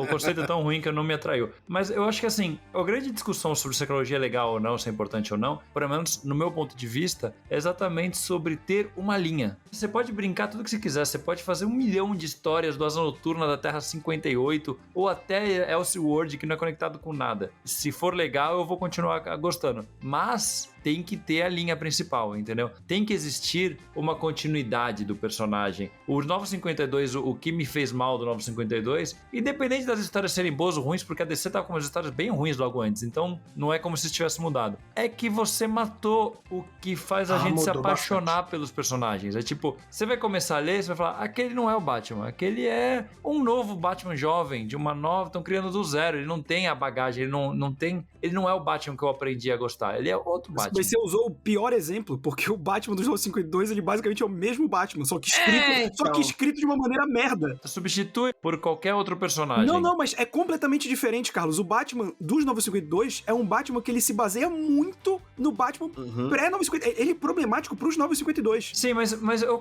falei Batman por falar um. Imagina Muda que fosse... muda pros Titãs. Não, mas é isso. Você tá usando o pior exemplo. Entende? Mas o que matou o Batman pra você é... Alguém te disse que não era mais a linha. Mas se você lê sem saber disso, parece ser o mesmo Batman. Não é a Mulher Maravilha. A Mulher Maravilha vai desde a origem. Ela muda desde o ponto zero. Esse Batman... E a Mulher Maravilha eu tava gostando. Então... Mas eu sentia falta da Mulher Maravilha anterior. Eu adorava a Mulher Maravilha, pô. Li ela a fase do Jorge Pérez, a fase do Greg Rucka. Você vai vendo um crescimento do personagem e é triste ver esse crescimento sendo jogado no lixo, entendeu? É esse que é o ponto. Quando teve, por exemplo, o desenho animado do The Batman, existia uma birra, até por minha parte, porque, porra, eu tava acompanhando desde moleque o Batman Animated crescendo, aí o desenho da Liga da Justiça, outro desenho que era o mesmo universo, e de repente apareceu um novo Batman jovem. Aquilo me deu uma dor porque era outra coisa. Beleza, depois o universo Animated voltou, eu percebi que era birra e tudo, e inclusive o The Batman é um desenho que eu quero dar uma chance em qualquer momento, mas o 952 foi tipo, eu gosto que exista uma linha. Alguém fala assim, pô, é verdade que o Batman teve 5 Robins? E você fala assim, sim, é verdade. Se cada roteirista vai pegar e zerar e fazer o que quiser, vão te perguntar, é verdade que o Batman teve 5 Robins? Depende da história. Tem história que sim, tem história que não. Não sei. Não existe mais essas discussões. Mas existe 3 Coringas? Então, mas essa discussão eterna que a gente tem, que é tão legal, ela meio que morre, sabe? Tipo, é meio comparar, sei lá, quem gosta de futebol e fica perguntando, o time de não sei quando, que aí caiu pra segunda, depois voltou e tal. É o mesmo. Se você cria um outro time com o mesmo nome em outra cidade, não é a mesma coisa, entendeu? É meio que isso que eu vejo, entendeu? 2 coisas matam pra mim o argumento do Roberto do Budger. Budger. Uma é a linha Ultimate, que era uma linha que não era oficial e mesmo assim fez um puta sucesso. Surgiu o Homem-Aranha, que não era o Homem-Aranha da linha oficial e foi um puta estouro de venda. X-Men a mesma coisa, Quarteto, Ultimates especialmente não eram os Vingadores da linha normal, fez mais sucesso que os Vingadores, inclusive o filme que fez não sei quantos bilhões de dólares foi baseado nos Ultimates e não nos Vingadores, sejamos sinceros. A própria linha principal pegou muita coisa, né?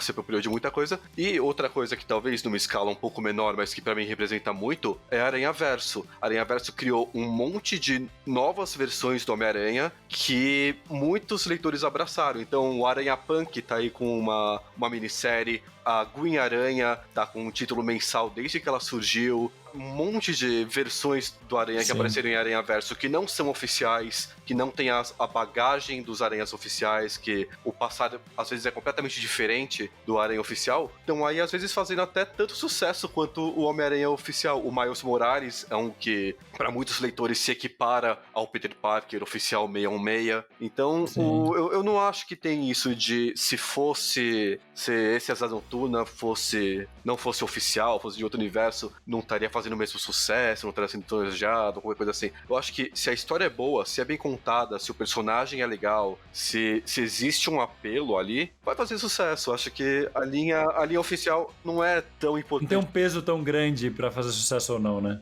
O leitor não é tão apegado exclusivamente à linha oficial pra descartar o que não é da linha oficial. Eu acho que isso nem passa na cabeça do leitor, na verdade. Então, mas aí ainda é uma linha, porque o Ultimate tinha uma linha própria e o Aranhaverso virou o seu mundinho lá no canto. Criou, não é algo isolado, entendeu? Tem a sua própria linha. Senhor Milagre e Adam Strange são. E não são grandes sucessos, eles são muito bons. Eles não são grandes sucessos. São grandes sucessos, mano. Claro que são. Mas a partir do momento que você conta uma história e num universo próprio, você tá criando uma linha. Você pode ou não aproveitá-la depois. O legal dessas linhas paralelas é que você pode fazer o que o Branca tava falando, de você voltar pra ela quando você tiver uma boa história pra contar. Se o John Byrne hoje resolver fazer uma nova minissérie no universo de Gerações, e óbvio, a DC topar, pode ser uma nova grande história. Não precisa, já tá lá. Então tem muita coisa. O Frank Miller tá fazendo o universo dele em paralelo da vida toda, com variações de qualidade, né? Nem sempre eles lançam alguma coisa grandiosa como o Cavaleiro das Trevas 2. Mas o lance é esse, tipo, existem linhas paralelas que são trabalhadas e que de vez em quando as pessoas voltam pra ela. Olha o White Knight, o sucesso que tá fazendo. Fazendo que é pessoas pra cacete e é um cara sozinho que tá fazendo. E é uma merda.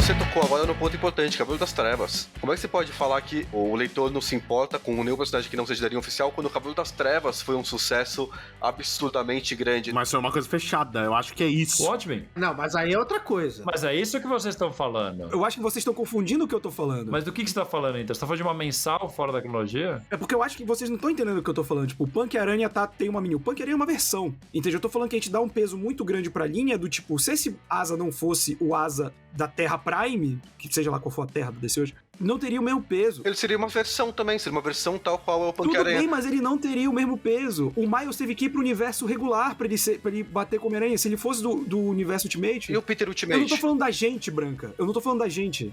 Eu, por exemplo, eu tô num nível... Eu já parei de ler mensal, sei lá, tem mais de 10 anos. Eu leio o que eu gosto, saca? Então, tipo... Mas eu tô falando do mercado atual. Eu acho que realmente não teria o mesmo peso. Ah, Batman, o Cavaleiro das Trevas tem uma graphic novel, sabe? Assim como todas as outras que a gente citou. Eu não tô falando de graphic novel, eu tô falando no mercado como ele tá hoje. E mensal. eu acho que... Exato, eu acho que... O próprio Carlos falou, tem que ter essa linha, sabe? Se não fosse essa linha, muita gente ia desvalorizar. Esse é o meu ponto para as coisas fazerem sucesso. Não tô falando que não vai fazer sucesso. O Punk-Aranha faz sucesso. Eu tô falando que existe um peso grande dado à chancela daquilo ser uma linha principal. E é isso que também dá as graças para as versões, entende? Então, tipo, eu acho que a gente tem que ter essa questão, aquele gatekeeper que eu coloquei lá nisso, que eu mesmo acho problemático, é uma questão de pessoas que querem fazer parte desse clubinho, que essa versão tem que valer, entendeu?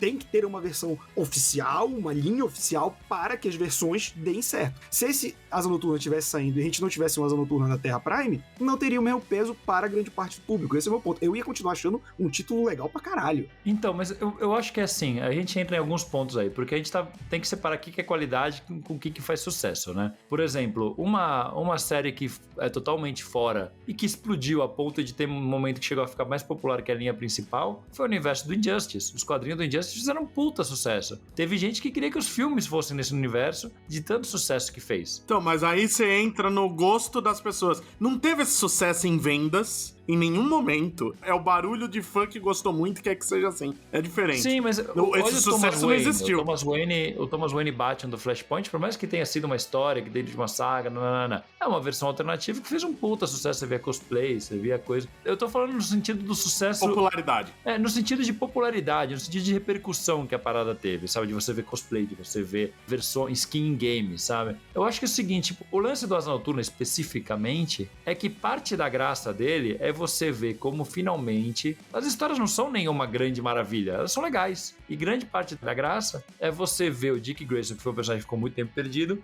finalmente se integrando no universo de uma forma leve, de uma forma legal, de uma forma que todos aqueles elementos estão funcionando bem, em harmonia, com a Bárbara Gordon, com todo mundo bem. Você tocou num ponto importantíssimo, mas esquece tudo que a gente tá discutindo de ser na Terra 1, de ser na linha. Esse título a gente gosta porque ele é pura cronologia, a gente gosta porque ele tá se aproximando da Bárbara. Exato. Tem o Tim como irmão, porque ele recebeu a herança do Alfred, porque ele tá resgatando o negócio de Asa Noturna envolvido com o Superman através do John, porque aparece o Wally West. É pura cronologia esse título.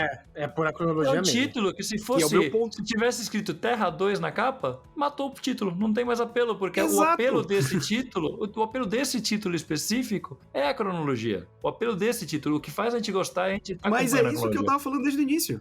Então, mas isso não é ruim, isso é bom. Se não tivesse essa cronologia, seria uma outra história, não seria a mesma história. Isso é. Exato. Seria outra coisa. Não daria essa história do jeito que é, não teria apelo nenhum se não fosse a cronologia. Ia falar, é o Asa Noturno encontrando o Batgirl. Não te gosta porque tem a filha do Zuko, porque tem o Asa Quarteirão de novo, porque tem Blood Heaven. É tudo cronologia, cara. Sim, com certeza. Eu gosto muito porque tem tudo isso. Exato. A história que tá contando no Asa Noturno não é nenhuma grande história. Ela é legal. E não precisa nunca ser uma grande história. Ela tem que ser uma história que ela seja bem contada. Sim, isso eu concordo. E essa história ela é muito bem contada. Tem que te envolver. Exato. Sim, mas aí que entra o peso da cronologia, entendeu? Tipo, ela é legal porque você tá vendo um personagem que você tem um apego, mesmo que você não tenha. Eu acho que quem tenta além desse título do Asa tem um apego, nem que seja porque vira um desanimado, sabe? Nem que seja um moleque que cresceu assistindo Teen Titans Go, e agora tá pegando e tá vendo como que é ele já com Asa Noturna e tal. Não, mas aí é óbvio porque o Dick Grayson é um personagem maravilhoso, lindo, né? Sim. O melhor personagem de todos, então é por isso que todo mundo tá O doido. legal de histórias que nem Asa Noturna, que usam bem a cronologia, é que incentiva os leitores novos a irem atrás dessa cronologia. Então Exato. o leitor vai ver o Alfred deixando uma puta herança pro Dick e vai falar, cara, por que o Alfred deixou isso? Qual que era a relação deles? Você vai atrás das histórias que os dois estão juntos. Exato. Vai ver o Tim com a Bárbara ajudando o Dick a proteger Bloodhaven e vai falar, porra, qual que era a relação nos anos anteriores do Tim e da Bárbara com o Dick? E vai atrás das histórias antigas. Então, saber usar bem a cronologia não é só benéfico pra história que você tá contando, é benéfico pra você enriquecer esses leitores que vão atrás dessa cronologia. Você não precisa saber como ele morreu pra gostar da história, mas te dá curiosidade. Essa história em específico, ela é bem contada porque ela não faz o leitor se sentir obrigado a saber, faz ele se sentir curioso, porque os flashbacks e as conversas dos personagens explicam tudo. O leitor não fica perdido. Então, é o Tem que o eu falei. flashback lá do Dick como Robin com o Alfred, a Bárbara, eles mesmos falam, porra, a gente vai tentar de novo, vamos mesmo, né? Então, não se sente perdido em momento algum, não se sente na obrigação, a não ser que seja a pessoa muito obcecada, porque isso também vem do jeito que a pessoa interpreta, né? Às vezes não é só a história, é o jeito da pessoa de querer saber tudo ou não, mas uma pessoa vai ficar curiosa, e isso que é importante. Porque quando você se sente obrigado, você pode ir atrás. Eu acho que o leitor, quando tá começando, ele vai atrás. Só que passa 1, 2 anos lendo, ele se enche o saco de toda hora tá se sentindo obrigado de correr atrás. E é muito pegadinha de editora, né, na verdade. A maioria das vezes a gente não precisa, só que a editora fica falando o que você precisa. É o famoso tie-in da saga, que às vezes nem tem tie-in, né? Só tem o nome da saga na capa e nem é tie-in. Sim. Mas tem aquilo lá que a gente até falou no começo, que até o Roberto deu a zoada no negócio do mangá. O que enche o saco, muitas vezes, é a repetição das histórias que já tiveram, sabe? Sim. Você chegar e a cada, 5 anos, que nem a gente falou aqui, um exemplo, tipo, você vê a mesma coisa acontecendo de novo, sabe? Isso enche o saco. E aí acho que dá uma cansada, entre aspas, na parte da cronologia, mas aí eu sei que não é culpa em si da cronologia, mas é que aí acho que entra naquele fato do status quo do personagem, né? Que toda hora tem que estar voltando pro status quo. E quase todo personagem sofre com isso, né? Homem-Aranha... Se fosse o Stan Lee, ele ia falar que era necessário, né? Que ele queria que acontecesse isso de tempos em tempos pra atrair o leitor novo.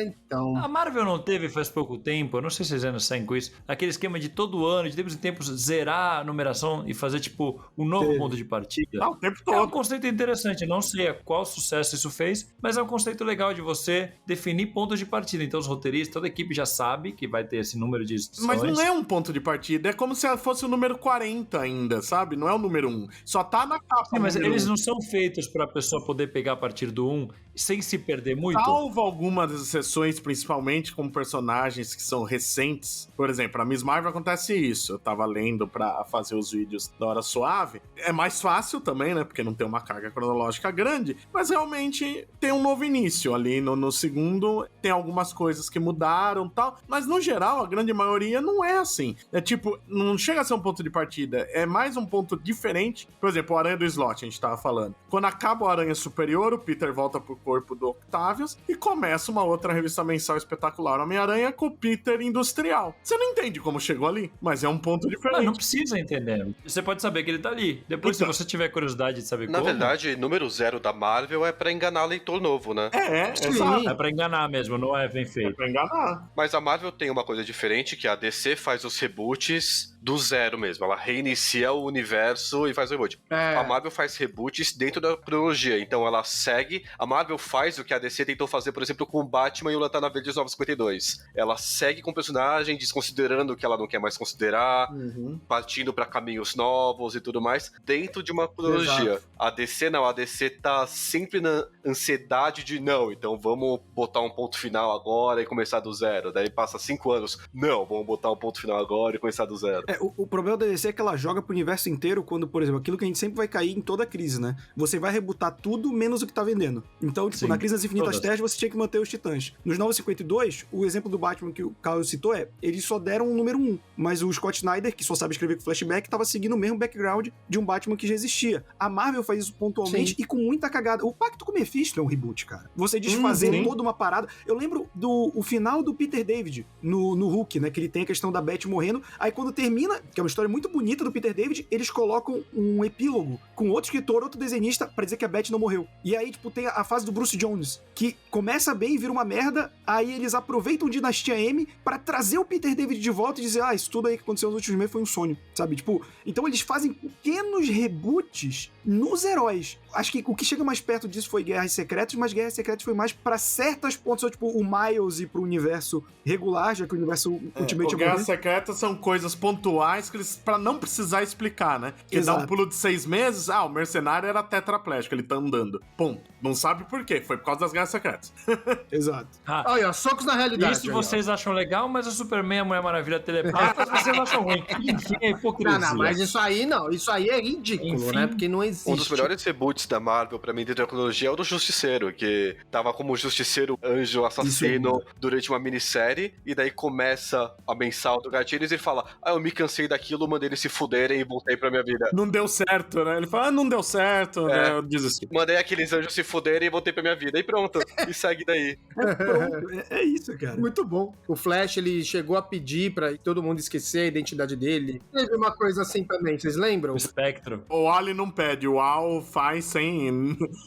meio que por cima do Wally, e o próprio Wally esquece. Verdade. Não deixa de ser. O Arqueiro Verde do Kevin Smith foi um mega reboot do Arqueiro. Por mais que não tenha exatamente anulado, deu umas costuradas e, cara, voltou de um ponto maravilhoso. Mas amarrando de uma maneira legal. Exato. Mas o fim dos anos 90 pra virada de 2000, quase todo personagem grande teve... Não exatamente o grande, acho que os grandes menos. Os personagens médios, sabe? Aquele que é popular, mas não vende muito, que nem o Arqueiro. Todo mundo gosta dele, mas o Gibi nunca vende demais. O Arqueiro, o Lanterna, o Flash, todo mundo teve esses mini reboots. Eu tava falando que o Jones fazia isso. O Jones fazia. O Lanterna dele começa com a origem, ele muda. Você percebe que não é do jeito que você lembrava, e aí anos depois ele vai amarrando e tal. O negócio do Barry com os pais dele morto, que depois que vai fazer sentido. Ele cria uns reboot do nada, e outra, aí entra também um outro problema enorme da indústria dos quadrinhos, além da qualidade. O marketing. É um reboot que funciona sem tantos problemas, porque não foi anunciado como uma grande coisa. Sim. Não chama atenção. E aí todo mundo engole numa Não, mas boa. é que aí eu acho que são os objetivos diferentes da parada, porque uma coisa é você fazer uma mega saga que envolve o universo inteiro, e que esse universo ele vai ser mas não zerado. precisa ser uma mega saga. Não,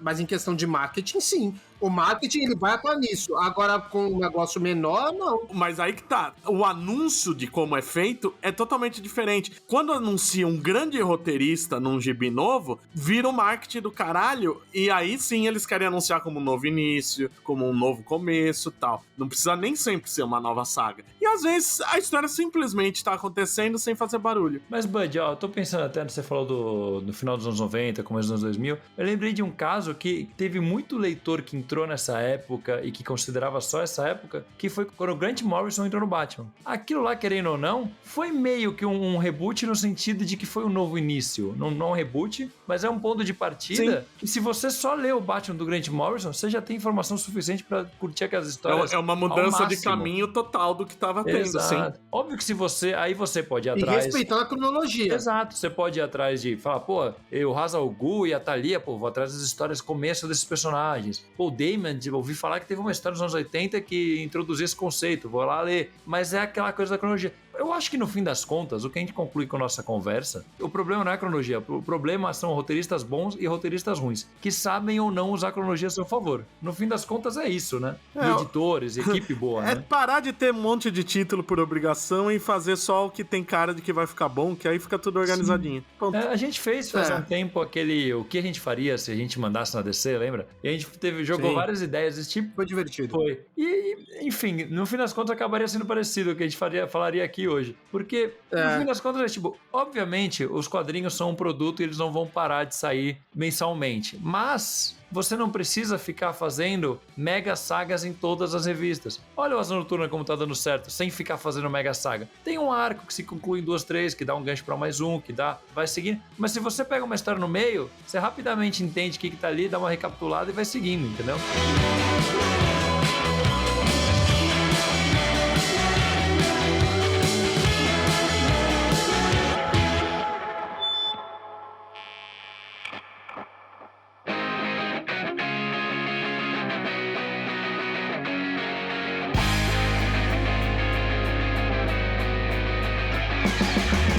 Uma coisa que eu queria puxar aqui, antes até da gente encerrar o papo e tudo mais, é que a gente até falou muito, acho que mais no começo daqui da gravação, do quanto tem essa galera nova, né? O quanto que tem leitores novos de quadrinhos e a dinâmica deles, com certeza, é muito diferente da nossa. Tanto da época que a gente lia, como os personagens eram escritos, como que a facilidade que tem hoje, né? É bem diferente. E se a gente parar pra pensar, as pessoas hoje, e eu coloco principalmente a molecada, é uma geração que é extremamente... E é verdade, os jovens.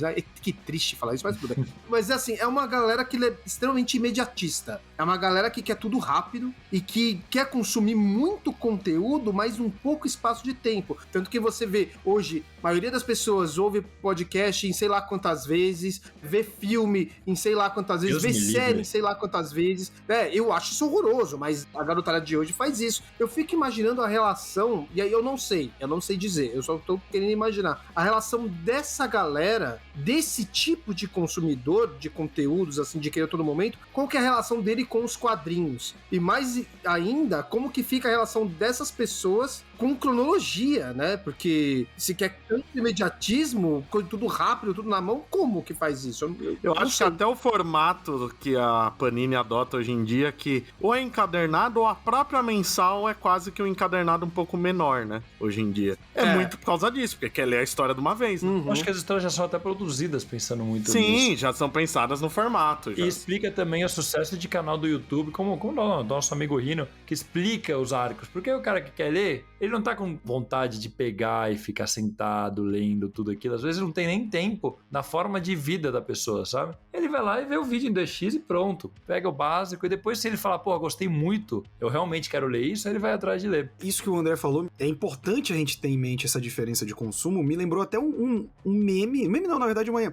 imagem que eu vi uma galera mais velha compartilhando e eu achei muito engraçado porque eu vi uma resposta no grupo, cara, que eu rachei o bico. Que foi assim, um cara mó felizão, assim, no grupo. Ó, aqui a programação da TV Manchete no ano, tipo, sei lá, 88, 89, tipo, Cavaleiro do Zodíaco, Yu Yu Hakusho, sei lá, uma parada de anime que a gente gosta, e tipo, com os horários. E eu vi acho que um moleque de 15 anos, assim, 16, comentando, nossa, que merda, imagina ter que esperar o horário pra ver algo que você quer. Caralho, maluco. A nostalgia pesa, cara. A nostalgia do cara, porque, tipo, a gente tinha uma rotina, a gente tinha um negócio que os horários de desenho eram pensados na rotina da maioria escolar, mas, caralho, a molecada consome tudo que eles querem na hora que eles querem. Sim. Então, tipo, muda completamente o hábito, que eu sempre, a gente falou até no como começar a ler, né? Vá na banca e compre os gibi com seu... Cara, foi assim que eu comecei, foda-se banca hoje em dia, você tem que achar uma livraria, tem que achar uma loja de gibi. Não existe a livraria, não existe a banca, e na Amazon, basicamente, só, né, hoje em dia. Ou na loja online da própria editora. Claro que é verdade. Por favor, compre na loja Monstra, compre na Comics, compre nas lojas de quadrinhos especializadas. Compre na loja do Mansão Wayne, nossa caneca. Calma, que esse jabá te faz depois. Leia a nossa caneca. Leia a nossa caneca.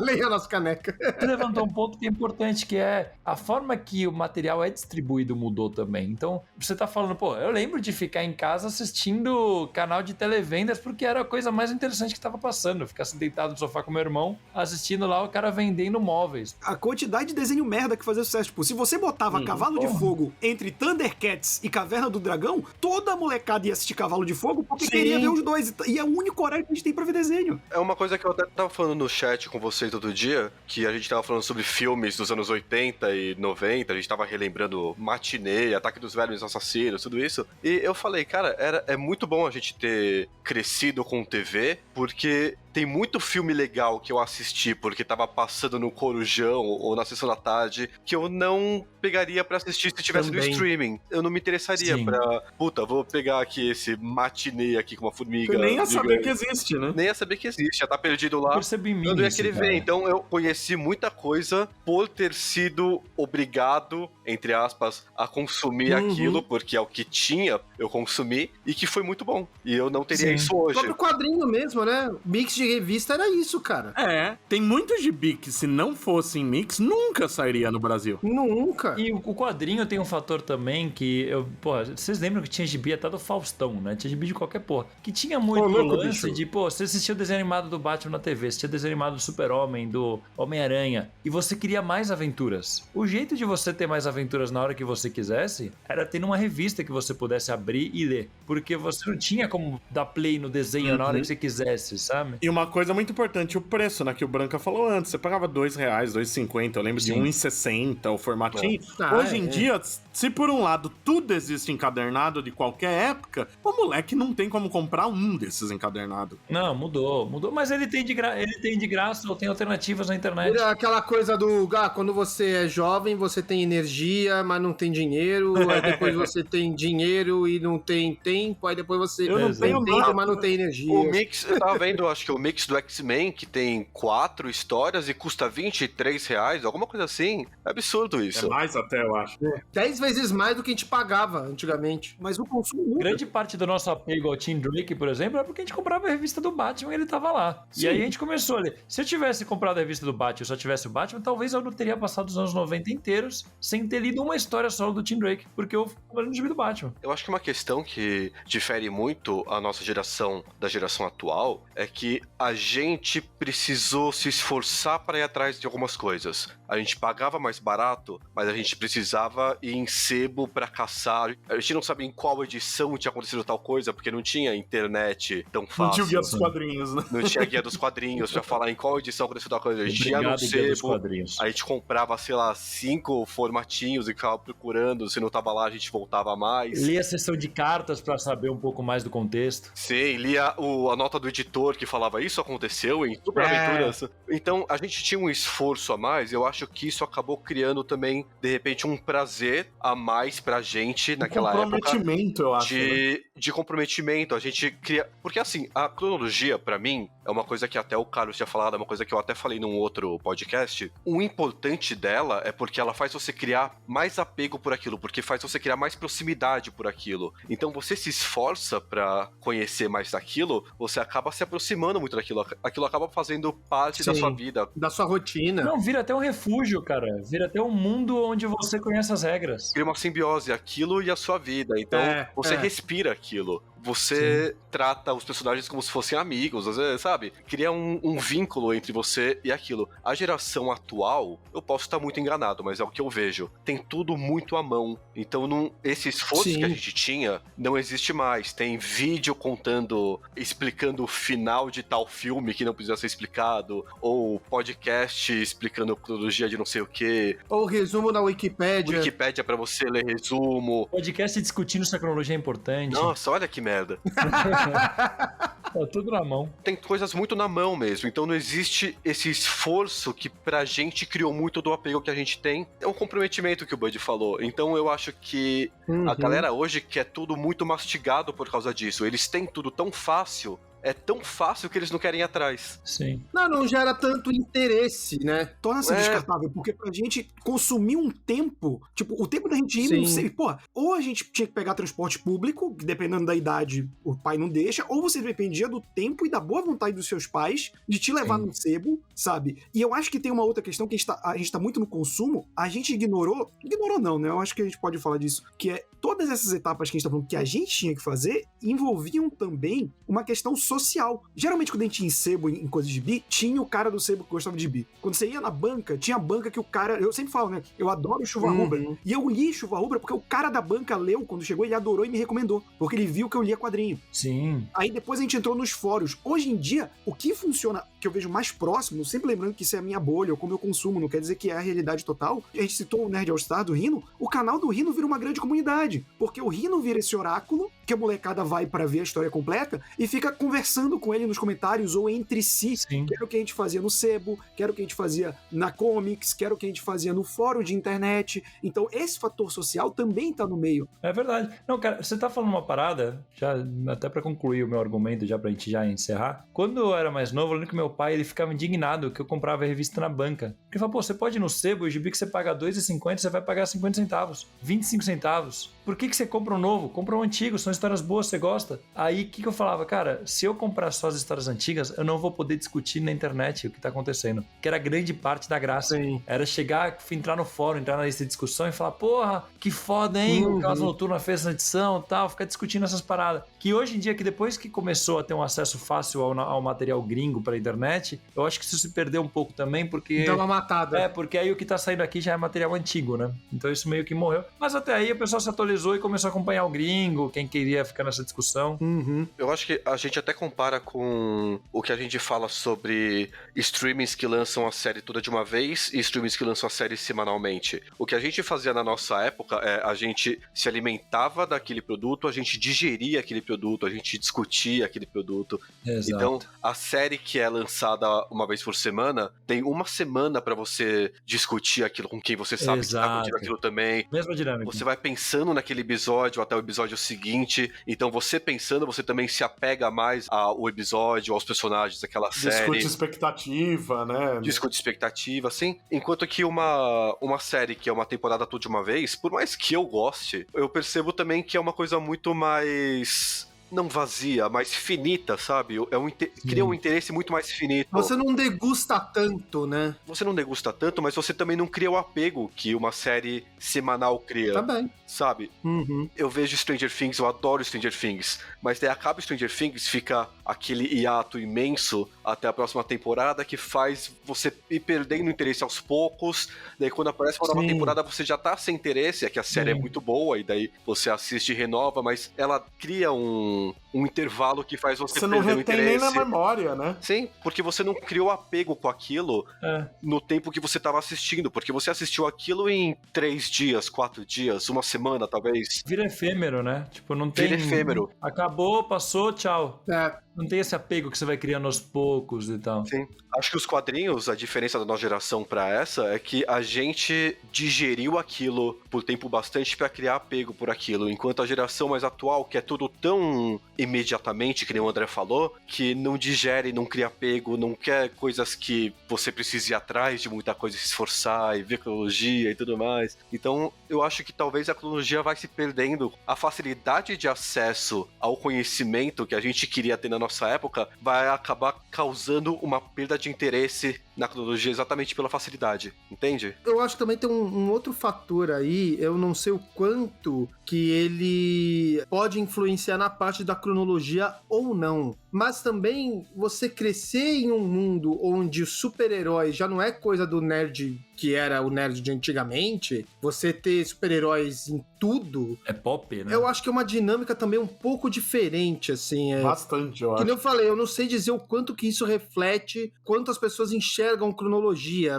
Tá certo que a gente citou antes os filmes da Marvel, de ser até esquema de pirâmide e tal, mas... eu acho que também muda pra essa geração de que eles já cresceram com um mundo de super-heróis à sua disposição. Eles têm uma noção, né? Eles não têm a cronologia, mas eles têm uma noção que a gente tinha, às vezes, com algum desenho animado e tal, mas era a exceção, né? Hoje em dia é a regra isso, né? Sim, hoje cronologia é normal. Você tem um universo conectado e coeso. E por outro lado, eu acho que essa mesma preguiça de correr atrás, eles gostam de saber que existe uma cronologia pra servir de guia. Mesmo que eles não se aprofundem nada, eles têm preguiça de ter que raciocinar isso sozinho também. Mas eu acho que isso acaba fazendo alguns roteiristas, alguns editores evitarem usar a cronologia por saber que essa nova geração tem essa preguiça de conhecer a cronologia que eles querem usar. Pode ser também. Como nem todo roteirista consegue colocar o fato cronológico que ele tá usando na história de uma maneira orgânica na história, isso acaba ficando complicado pra esse público que não tem interesse em ir atrás.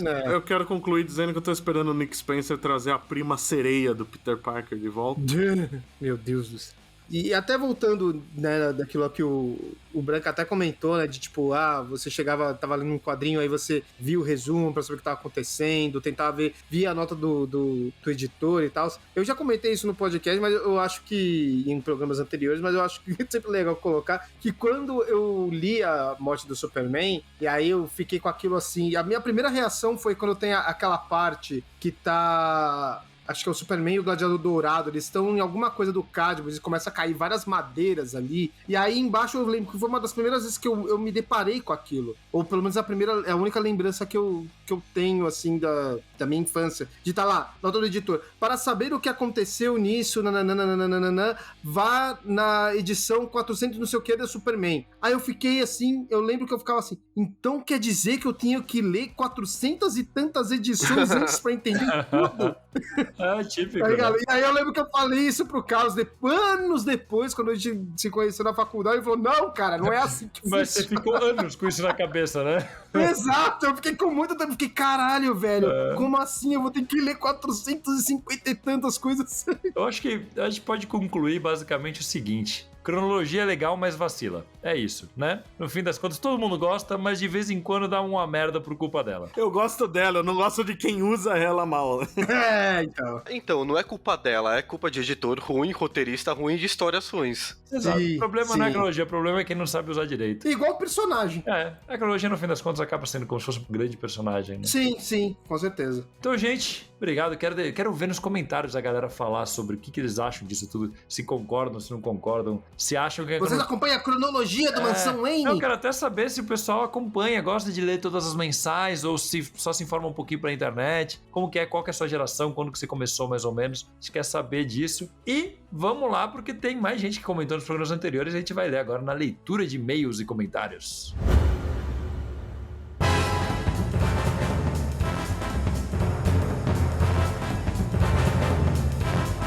E vamos lá para mais uma leitura de e-mails e comentários falando sobre o programa anterior sobre Damian Wayne, o Robin, filho do Batman. Vamos começar por um comentário do Rodrigo Martins, que ele comentou lá no post no mansãowayne.com.br dizendo o seguinte: finalmente, meu Robin preferido. Fala pessoal do Mansão Wayne, como já deu para ficar claro na frase acima, o Damian é meu Robin favorito. E respondendo a pergunta do podcast, eu comecei a gostar dele no Batman Robin do Grant Morrison. Eu sou um grande fã de Batman, um tanto diferente, já que eu nunca gostei muito da figura do Batman / Bruce Wayne. Em contrapartida, eu sempre gostei muito de Dick Grayson, principalmente nele como Asa Noturna. Então, ver ele como Batman já me deixou inclinado a gostar de quem fosse o Robin dele. E por não ser o Tim, a dupla funcionou ainda melhor para mim. Além de não ser fã do Bruce, eu também sou muito fã de personagens de legado. E só no Damian que eu senti isso em um Robin. E sinto que não teria sentido mesmo se fosse com o Tim. Agora falando sobre o podcast, uma pequena bola fora. Ih, ó lá, começou já, hein?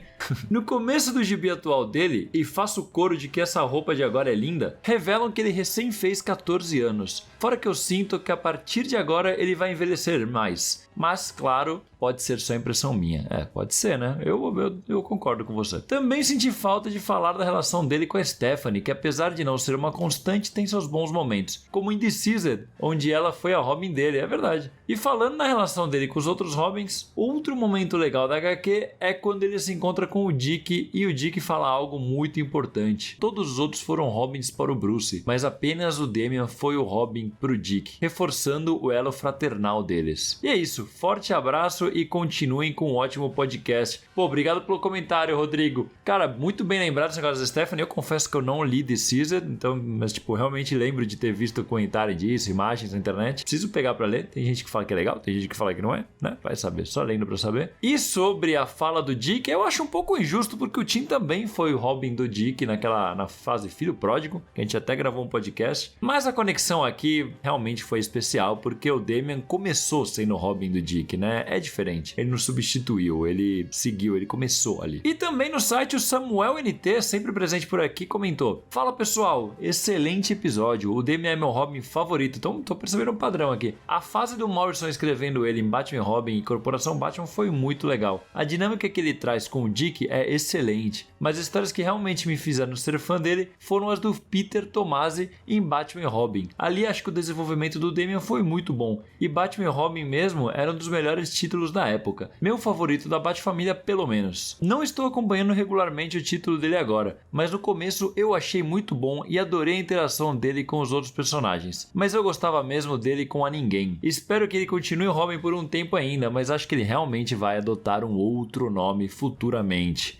Samuel, então você vai com a minha teoria, né, de que o Tim vai ficar como Robin, porque o Tim é Robin, e o Damian vai acabar evoluindo para outro personagem, porque ele nunca vai deixar de ser o filho do Batman, então ele sempre vai ter uma conexão ali, né? E para fechar, um comentário do Everton Vieira do Carmo, que também já apareceu por aqui, diretamente do Facebook. As pessoas reclamam que o Damian é chato, irritante. Pô, o moleque é filho do Batman com a Thalia e neto do Ra's al Ghul. Ele nunca teve chance. PS, sobre ter 2 besouros azuis, agora em Dark Crisis temos a primeira interação entre o Ted Kord e o Jaime Reyes desde o começo do Renascimento. Quando o Ted voltou a ter destaque, o Jaime ficou meio esquecido. Então discordo que a DC consiga trabalhar 2 personagens com o mesmo manto ao mesmo tempo. Everton, a gente vai ter que ler agora pra ver. Mas teve alguns casos sim. É raro, mas teve. O Dick e o Bruce ficaram como Batman ao mesmo tempo, uma época. Agora estamos vendo aí qual que vai ser do Wally West com o Barry Allen, né, como Flash. Tem sempre que lembrar do pessoal da Sociedade da Justiça, né, tem o Jay Garrick como Flash, tem o Alan Scott como Lanterna Verde totalmente desconectado da tropa. Tem algumas coisas, um acaba sempre sendo muito mais destacado e raramente eles interagem de uma forma muito direta. Acho que o Jay Garrick deve ser a exceção mais notável, assim, de herói que compartilha o mesmo nome heróico que outro e continua aí presente, às vezes com mais destaque, às vezes com menos, né. Mas obrigado pelo comentário, Everton, Samuel, Rodrigo, todo mundo que mandou mensagens aí pra gente, muito obrigado. E quem quiser ter seu e-mail ou comentário lido aqui, é só mandar lá pro mansãowayne@mansãowayne.com.br ou comentar no post do podcast em qualquer uma das nossas redes sociais ou até mesmo no mansãowayne.com.br. E vamos lá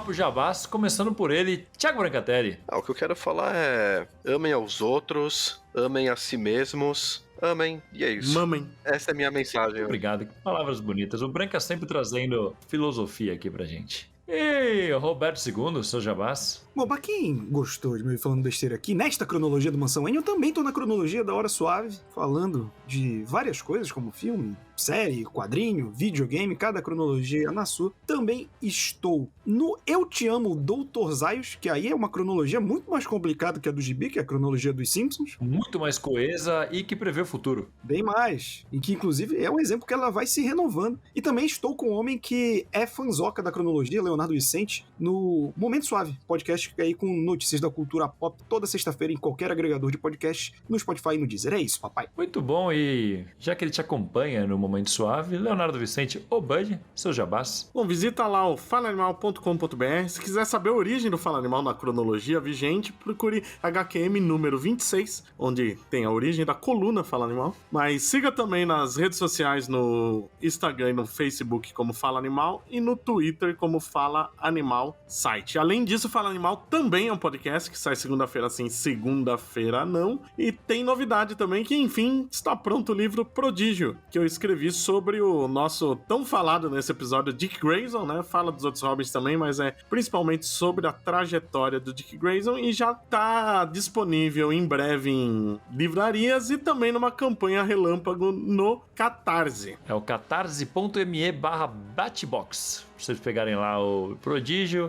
e vários outros livros lá da editora Script, inclusive outros que eu também editei, da Mulher Gato e etc.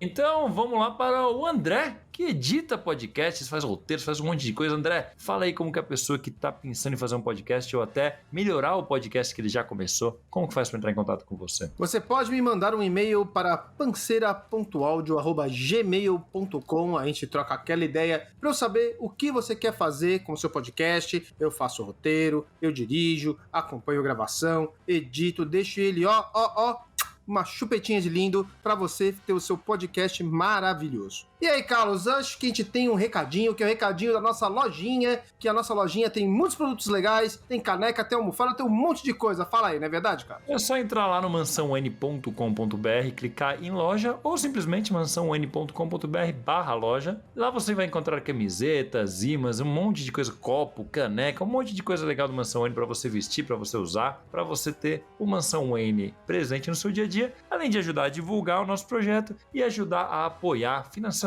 também o Mansão Wayne. E além disso, você pode também acompanhar a gente nas nossas redes sociais. Diz aí, André. É verdade, basta você acessar o facebook.com/mansãowayne, sempre com muitos posts todos os dias sobre o Batman e também sobre o universo DC. Tem o nosso Twitter, que é o @mansão_wayne, segue a gente lá. Tem o nosso Instagram, que tem o nome do nosso site, que é o @mansãowayne.com.br. E caso você prefira o YouTube, tem a gente no YouTube também, escutando tanto podcasts quanto vendo algumas lives, que é o youtube.com/Mansão Wayne. Mas claro, se você quiser um conteúdo que seja ainda mais batmaníaco, tem o nosso site, né não, Carlos? Que tem muita coisa lá. É isso aí, é o mansãoN.com.br, o mesmo lugar onde antes você podia entrar para ver a loja, você entra também para ver o nosso podcast, um monte de colunas, um monte de coisa legal, tem todas as notícias do Batman atualizadas pelo Fala Animal ali na coluna na direita do site. Então entra lá no mansãoN.com.br que você tem conteúdo infinito sobre Batman. Então é isso, queria agradecer a todos vocês, agradecer essa bancada linda, maravilhosa, agradecer essa cronologia que tanto nos alimenta, agradecer você que nos apoia no Catarse e nos vemos no próximo podcast. Falou!